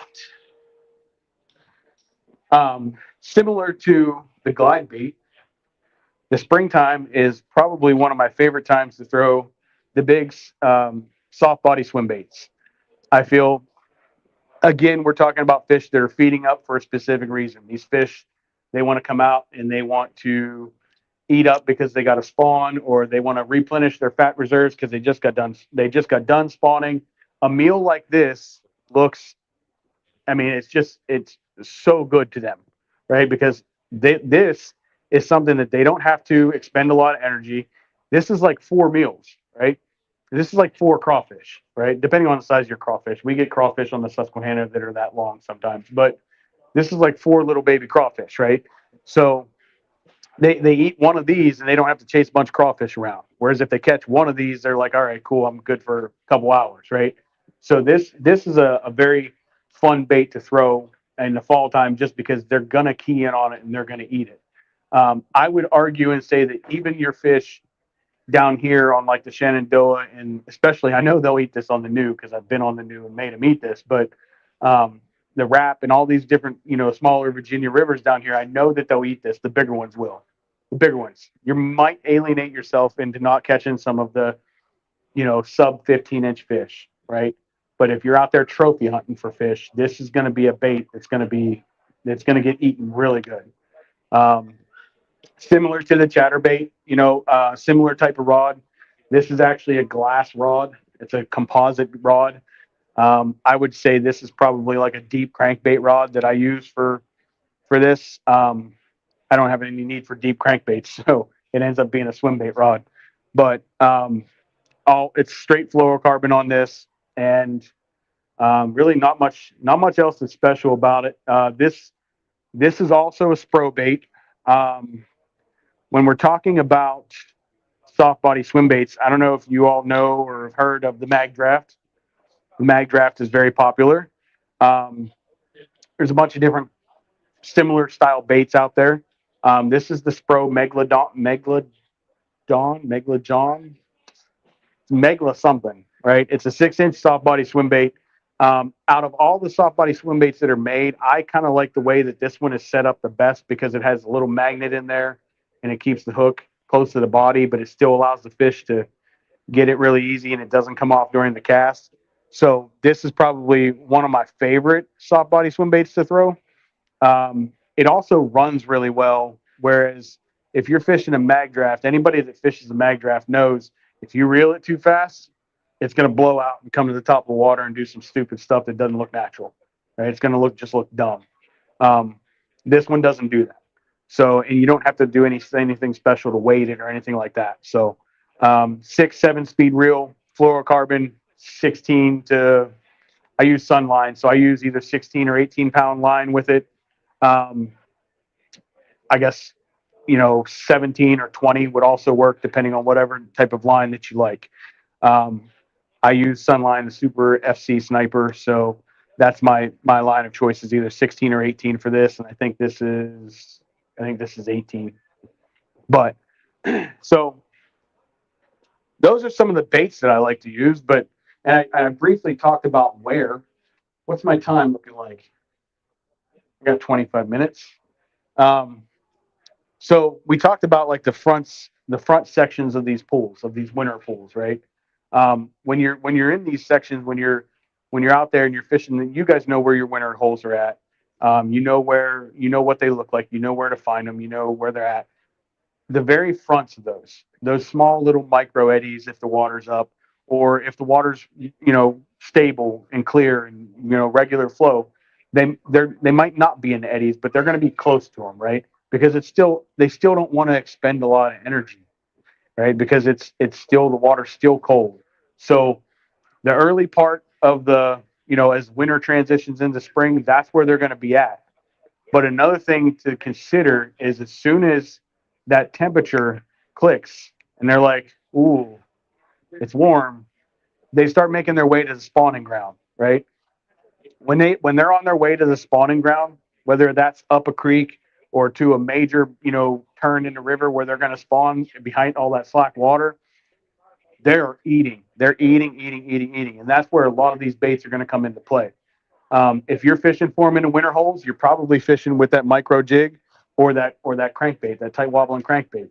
If you're fishing for them on the way to the spawning ground, you're probably throwing that chatterbait or those big swim baits. And if you're fishing for them on beds, and they're smallmouth on beds, like I'm pretty sure they'll eat a rock. Like if it goes on a blade, they're aggressive whenever they get on beds. So I don't want to sit here and tell people how to bed fish because I feel like that would be silly. They'll eat anything on a bed a lot of times. I will say that I have paused a glide bait over a smallmouth bed, and what happens there is incredible. Like it's pretty wild. They like you'll get 3 or 4 of them coming up and just going crazy after it. But that's how you're going to apply these baits in that progression where they go from wintertime into springtime. So I open it up for questions. Anybody have any questions at all?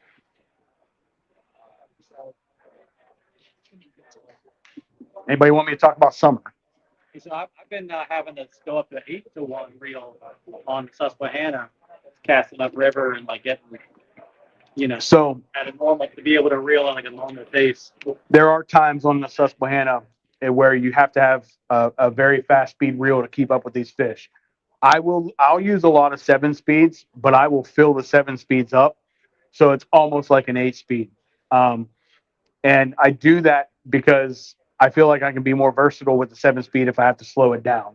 But I do agree with you 100%. There are times where the current is what it is on the Susquehanna that you have to have a really fast speed reel. And the way that I try to combat that is I just try to overload my reel most of the time. Yeah. So let's say saves me from having to spend a lot more money on a lot more reels. But anybody have any other questions? No? You guys want me to start talking about summer? It's not summer yet. I could listen to the chatterbait talk all day long. Man, the chatterbait, I'm telling you, like, there are some people like, I don't know, you guys know this Thomas fella? Where'd he go? Where's that fish in the DMV guy? Is he around here somewhere? He hates the chatterbait. I don't get it. I think Thomas might have a learning disability or something where he doesn't know how to use it or something like that, which maybe he just needs to come out on a fishing trip with me. I'm not sure. I don't know. But the chatterbait, it's just such an effective, versatile, all around good bait. I don't know. I love that bait. Yeah, you did well. So I appreciate that. Thanks. If nobody has any further questions, we can start talking about summer, or we can get somebody else up here. It doesn't matter to me. You guys want to talk about summer? Talk about summer. All right.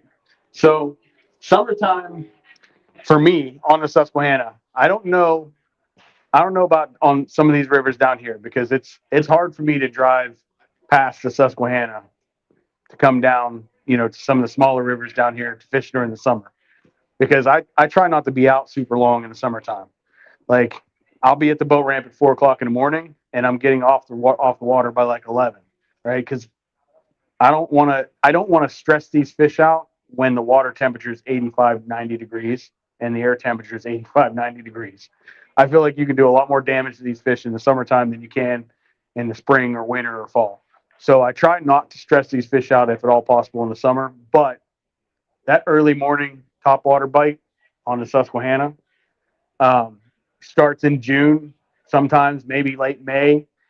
You start throwing the smaller top waters like the poppers and the 90 whopper ploppers and 90 choppos. You start throwing those size baits and they you see them start keying in on it. But boy, when July and August come, we're talking, at least on my river, we're talking whopper plopper 130s. I'm talking like 7, 8 inch, 7 to 8 inch long walking baits. Like they key on giant stuff that just makes a lot of water disturbance, really loud stuff. It's amazing to see fish that might be 15 inches long going after an 8 inch long topwater walking bait, right? It's crazy because they'll follow it, they'll see it and they'll initially hit it, blow it out of the water, and another one will come up and try to grab it. Like they'll be fighting over it, at least on the Susquehanna. That's what I'm used to, right? It's crazy to see the topwater bite that happens that early part of early part of the day and the early part of the summer. Now, as summer draws on, and sometimes you get incredibly low water and you get really hot water, that later part of August into September, sometimes you really have to finesse those fish. But you can still topwater finesse fish. You can fish topwater finesse by throwing like a 4-inch jerk bait on a weedless hook on a spinning rod and throw it out on a donkey rig. You guys know what a donkey rig is? No? So it's two different flukes, and whenever you go like this with a rod tip, they kind of go in between each other. That's insane. Look it up how to rig it. It does take some practice to learn how to rig it correctly, but like that's what I would call finesse fishing for smallmouth in the summertime because you're downsizing and you're going with something that doesn't make noise. You're going with something that is not as causing as big of a disturbance. But the top water is like my favorite thing to do in the summertime. There are occasions where you have to finesse fishing with maybe a Ned rig or something like that, but I find that to be kind of few and far between up on my river. I really don't think you have to do that very much. Um, I will say that there are times where a shallow diving crankbait or a wake bait is probably better than most topwaters. I'm not going to talk about some wake baits because there's a gentleman over here in Jackson that he might flatten my tires before I leave. But there are some wake baits out there that are really really really effective, and I'll talk about a couple that I really like. There's a Sixth Sense makes a speed wake. It's a single jointed. It looks like a little topwater bait, but it has a joint, and that bait, it's very reminiscent of what I guess Strike King just brought one back, but their old wake bait that they used to have that they stopped making, and then Sixth Sense made it. That bait works really, really well in the summertime, and you can find those in pretty good numbers.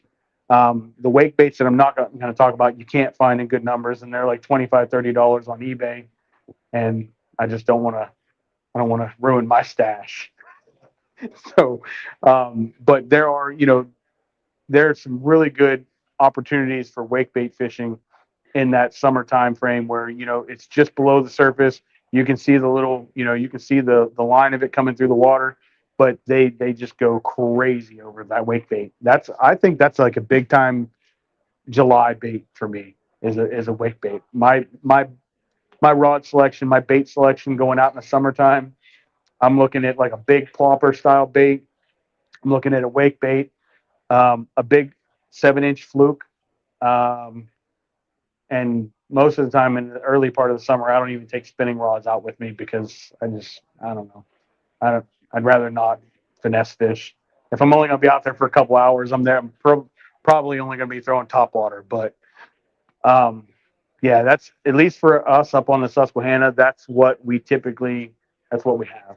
So and that could be, I could be talking foreign language because I don't know enough about these rivers down here to say that that's the same. But on my river, go ahead, sir. Yeah. Okay. That's good. I'm glad that the smallmouth aren't different from down here than they are up there. But yeah, just the amount of fish that you'll catch. Um, I know the wrap has a lot of fish. At least in my experience, the couple of times I've been on it, there's a lot of fish. I don't know about the size anymore. I don't know if the size is back, but I know the numbers were back. Um, the new, you can go to the new and probably catch 100 fish a day, all every day in the summertime. I just don't know how typically their size is going to be like 8 to 15 inches, and then you'll get one that's like 23. So um, the Susquehanna, you're going to be looking at a bunch of 16 to 19-inch fish that are all right around that 3 pound to 4 pound class that are coming after these topwater baits, and that makes for an incredibly fun day of just life-changing experiences. It's pretty intense. So, yes, sir. I saw you use the pompadour. I used it this summer. What? A what? We don't say that. I don't know. We don't talk about a pump of what? No. So he's talking about a bird style lure.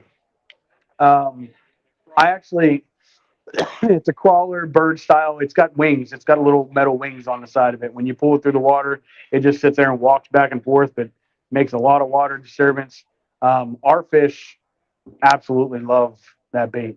Like I st- I started throwing it whenever I saw a little baby duck get destroyed by a smallmouth bass. I was like, that was kind of violent, like kind of sad. Like I'm like, I'm not gonna put that on YouTube because that might get me demonetized. But like, I saw it happen and I was like, okay, let me try it. And I threw on a pompadour after that. It was just a black belly pompadour, and I proceeded to just absolutely wreck fish. And I was like, wow, like they really don't care. They don't care what it is. If it's in the water, they're gonna eat it. And they were. I feel like as soon as you see the little baby ducks um, start throwing a pompadour or another crawling style bait, and you're going to see those fish start coming alive on it. Um, that can also be said, the same can be said for like as soon as you see the small birds in the springtime flying around, right? You see a bunch of small birds starting to come back, and then they land close to the water or on the water, and then they become food. So, yeah, well, if you see snakes, you're not going to see me, right? Because I'm gone. I'm like, that's not a fishing hole that I'm going to fish.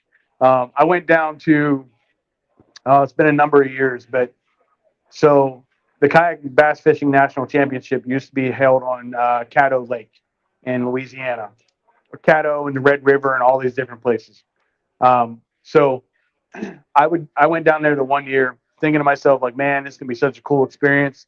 I'm going to go and fish all these cypress trees, and I'm going to, like, this is going to be crazy, right? Yeah, I was pre-fishing the first day I was down there, and I watched a snake fall out of a cypress tree onto the water, and I proceeded to not fish a single cypress tree that week. Like I'm not, I, like I don't want to jump out of the kayak into alligator infested water because a snake fell in my boat, right? I just didn't want to be that guy that got mauled by a alligator because of a snake. So, but yeah, snakes are not my jam. So if you see a snake, Jake's not there. It's not there. So, anybody got any other questions? Where'd you get the native? I will converse with my child because he got them for me for Christmas. Yeah, they are the Americans Hey Dudes, which he bought us both a pair, and I have to keep mine away from him because anybody got 17-year-old boys? Anybody? I got one, and all their feet stink.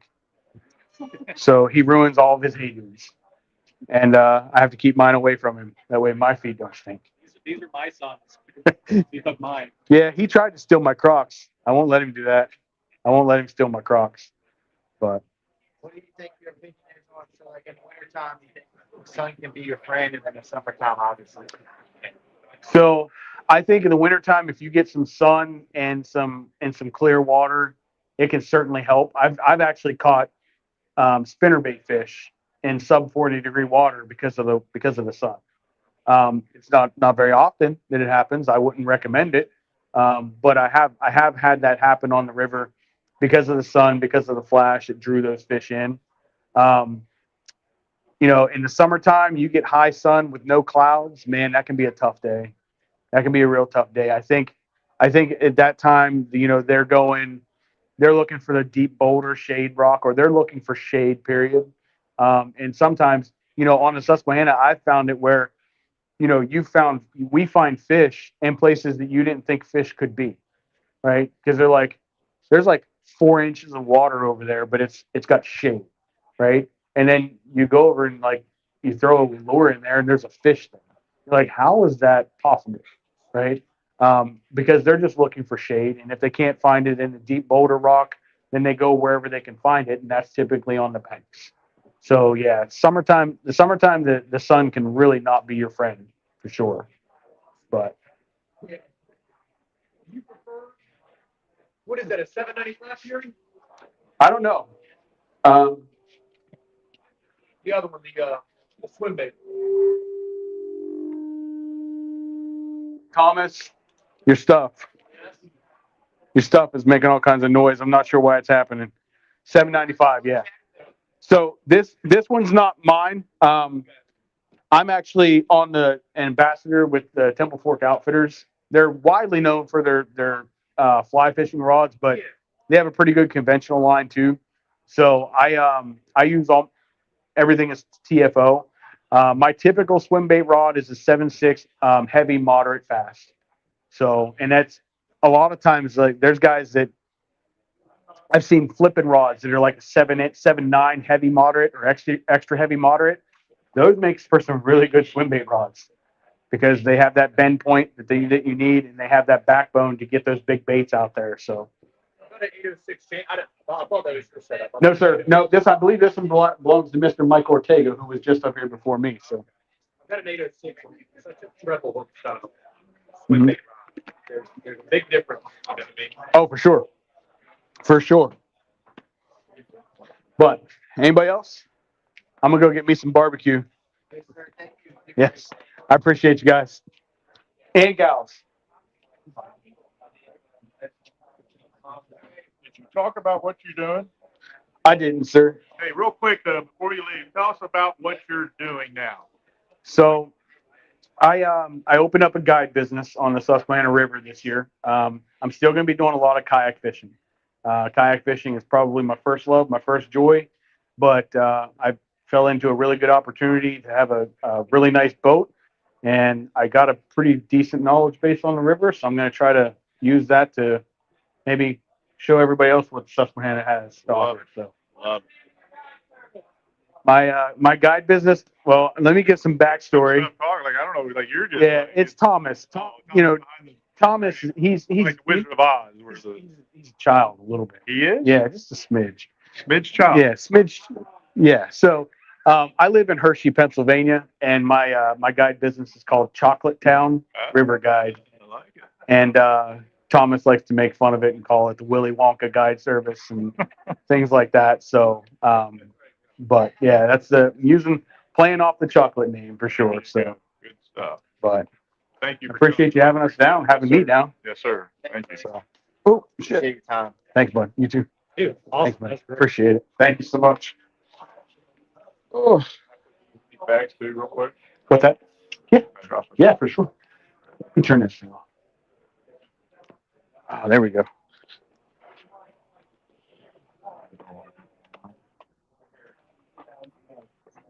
Thank you. Yeah. Yes. Thomas has a date.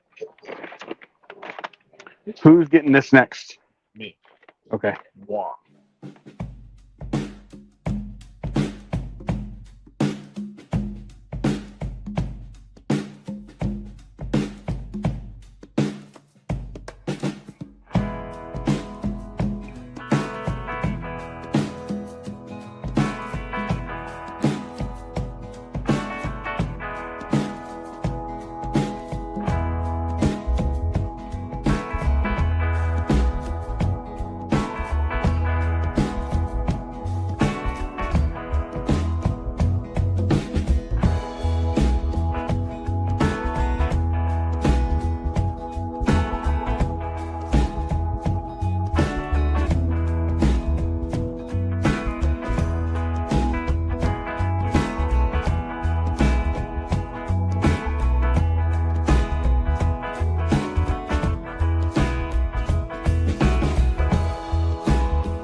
So whenever he goes out and finds like deer carcasses laying along the side of the road and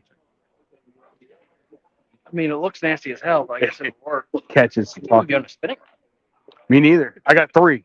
I have three. I have three whole spinning rods. I had to buy spinning rods just for the guide service.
Maybe announce that we are official AFCO dealer. Okay, good. Yeah. As we're getting ready here too, we are also an official APCO dealer now. We'll be getting our first order in on Monday. It'll arrive here at the store. We'll hang it up. If there's any other special orders, Jennifer here. If you've not met Jennifer, this is my sister, and she's the brains behind the operation. So it's our dad's. If you've never been to Jake's Bait and Tackle, it's our father's, but she's the brains. and I'm not sure what I do, but He looks good. I just talk is what I hear. Yes, we do those videos. We do have a YouTube channel now.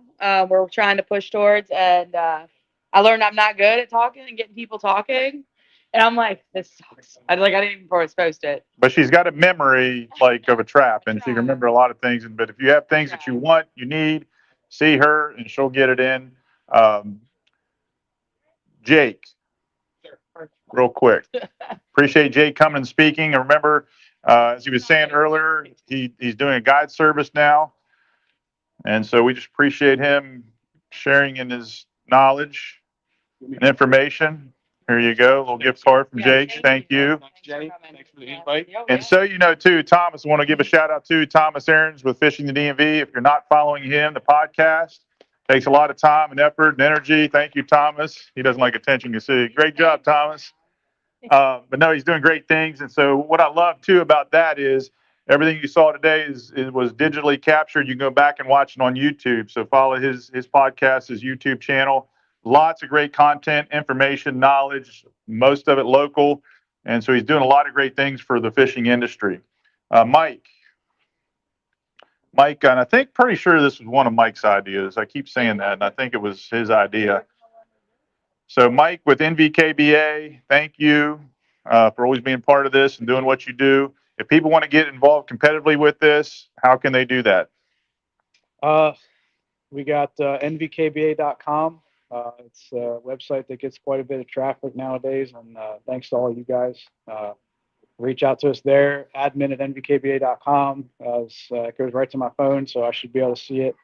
And word of mouth, yeah, that's how this thing grows at the end of the day. So I'm going to give you a gift card, and when we get down to the last four, the final four that wins an award, we're going to get a picture with you right here in front of your banner. So thank you. Don't go too far. thank you guys for everything you've done. Well, we appreciate you. It's a great partnership. Oh, there you go. All right. We also are going to raffle off this rod here. We're going to do that at the very end. So everybody's name that participated, your name went into the thing here. We're going to do that at the end. Yeah, I'll do that at the end. All right. So if I call your name, you're going to come on up and get a grab bag from Cole here. A lot of variety in there. Make sure and then we'll do the last four winners at the very end. So Tyler Simmons, come on up. And again, thank everyone for entering their rigs. Yeah, he was a winner the first year. Lee Wells.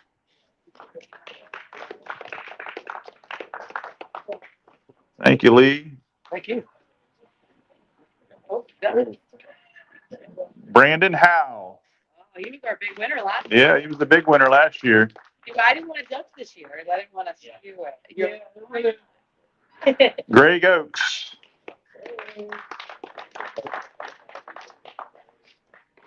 Thank you. Thank you, Greg. I get the award for the guy I see the most. Jimmy Coleman.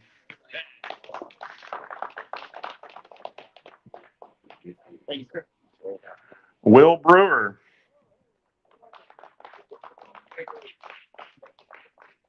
Thank you.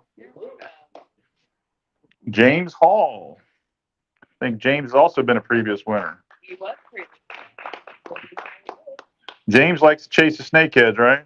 He's a snakehead guy. If you haven't gotten into snakehead fishing, I highly recommend it. It's good eating too. That's right. Bob King.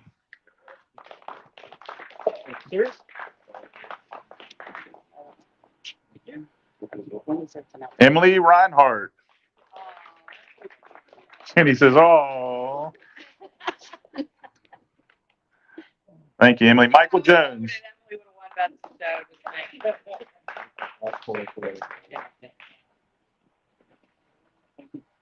All right, so the final four here. Thank you, guys. I'm going to start with DIY, and they're going to get a bag, a plaque, $20 gift card, choice of hat, and also a product, Yak Attack product. We have dry bags that were donated by Yak Attack. We've got something else. another dry bag. Anyway, some catch boards. So it's all First aid kit. Cody Hill, come on down for the Feel Free DIY.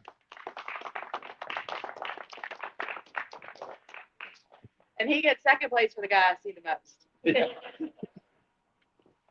And it's not easy to pick these, as you can imagine, because they're all great.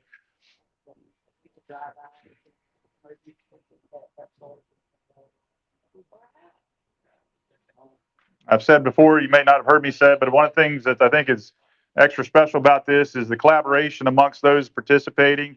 And you really, I don't think you can understand too, the customers that come in. Yes, you get one choice of hat. The customers that come in and just, you got folks, and you may have been like this too. You're thinking about getting into it, but you're just not sure. I heard a lot of people talking about drilling into it. Like the first time you drill into it, you're like, I can't do this, but you do it. But then talking to each other and collaborating with each other and seeing how the different ways to rig it, I think that's really cool. You don't see that in some of the other, competitive bass fishing things. And I know you're tight about your holes and your baits you're using, but the collaboration with this group is really good. Best river rig is going to go to Charlie with the Osprey. Come on down, Charlie. Congratulations.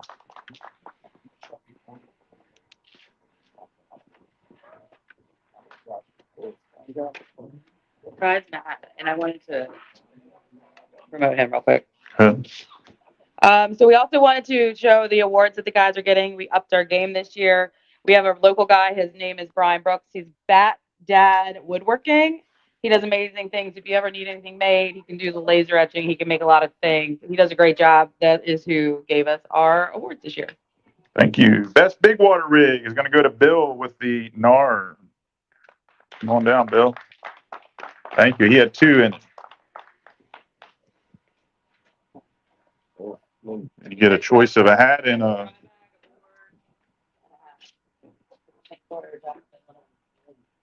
We're gonna have to take it to Troy, and then you can grab one of these back, or a catch board. Thank you. And best in show, John Molnar with the Native Titan. There you go, John. Congratulations. You got anything you want to say real quick before you go up and your sponsor? Was this your sponsor? This is not going to. What's your deal? Is it? I finally won something. I suck at fishing. Love it. All right, your jacket hat, your pink color hat, and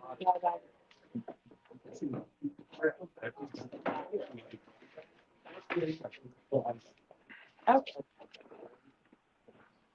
Where's Dave? Is David still here? The rods? Come on up here real quick, David. I'll let you present this. So David's doing custom. We saw you down at Richmond, right? Is that where we saw you? No.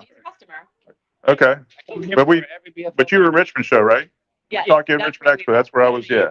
Yeah. Yep. So do you have anything you want to say about these rods? Can you do custom for these guys, like colors and different things if they have any? Custom from the size you want your handle to how long you want the rod to what guide you want on it. What's cool about these, everyone knows Gary Loomis. These are Gary Loomis blanks by Northport Composite Edge rods. I am an approved builder by them. I went out, got to meet him. He's a great guy, funny stories. So whenever you purchase one from us, you'll have his name on it without being chased by Shimano. And this one right here is a drop shot rod. It is not a light, medium light, ultra light. It's a finesse. As you see for the drop shot, it's going to have a bend. So anybody that's live scoping right off the side of your boat, you're all right. You're not going to break it. It's rated for, I got to remember now, 1/8 ounce to 5/16 ounce. And it is ready to go. All right, here we go. Draw the winning ticket. And all the names that are in there is everybody that participated in the show with the act. Good job, bro. John Molnar. 2 in a row. Wow. You better go buy a lottery ticket. There you go. Excellent. I've already put U40 quote on it. That's right. Hey, it's been said, since you can't catch fish, you need to donate that back to somebody that knows how to use it. I've won 2 things in my life, and it was both today. We even give you a free donut too if you want. No, you Grand prize. Want to thank you. tackle on the bank, so he put the logo on there too. Want to thank Ken Brown over here too with St. Croix. If you haven't had a chance to see him before you leave. And Carl Carl doesn't want to talk. I'm gonna let Jenny, since she has the memory, who, because I'll forget. Carl represents Okay, got you. which manufacturers? Okay, Carl has been a great asset to me and helping us grow our store. He's been very helpful. I don't know who he actually, what's the name of your company? Outdoor Brand Team, and they represent Spro, Gamakatsu, Missile, Sunline, Denali, and AFCO. He helps us out with AFCO. And you have a couple of Nori. Yep. So he's got a lot of other brands, but our big ones are Spro, Gamakatsu, Missile, and Denali. And so, like I said, I can't thank Carl enough. He's been so helpful to me through the years. And he was nice enough to bring us a bucket. If you bought some stuff from us today, we got a prize. These guys are great. We go down to ICAST every year. We see Carl down there. They're constantly, these two collaborate with the new stuff coming out. We're just trying to get what you all need in the shop. And we learn I don't listen sometimes, apparently. I don't know where I was last year. Brian Gainon. See here? We've got a phone. Oh, There we go. no, you're in good. There he is. I should go keep going. We'll look you up. That's a great bucket. Thanks, Carl. Thanks, Brian. Yeah, Yeah, get a picture of that. Yeah, if we get the winners back up here real quick with your plaques. Let's get a picture here with Mike in front of the sign. Again, thank everyone for coming. If it wasn't for you guys, we wouldn't be able to do this. So we appreciate you and all your support. Young lady, thanks for your help today. A future angler there. Yes, yes, sir. So if you want a plaque, come on over here. We're going to get a quick picture with you. Thank you again for coming. We're going to open up both doors. What time is it? You can feel free to stay a little longer, but if you need to head out, it's 2:43. We can probably shut her down.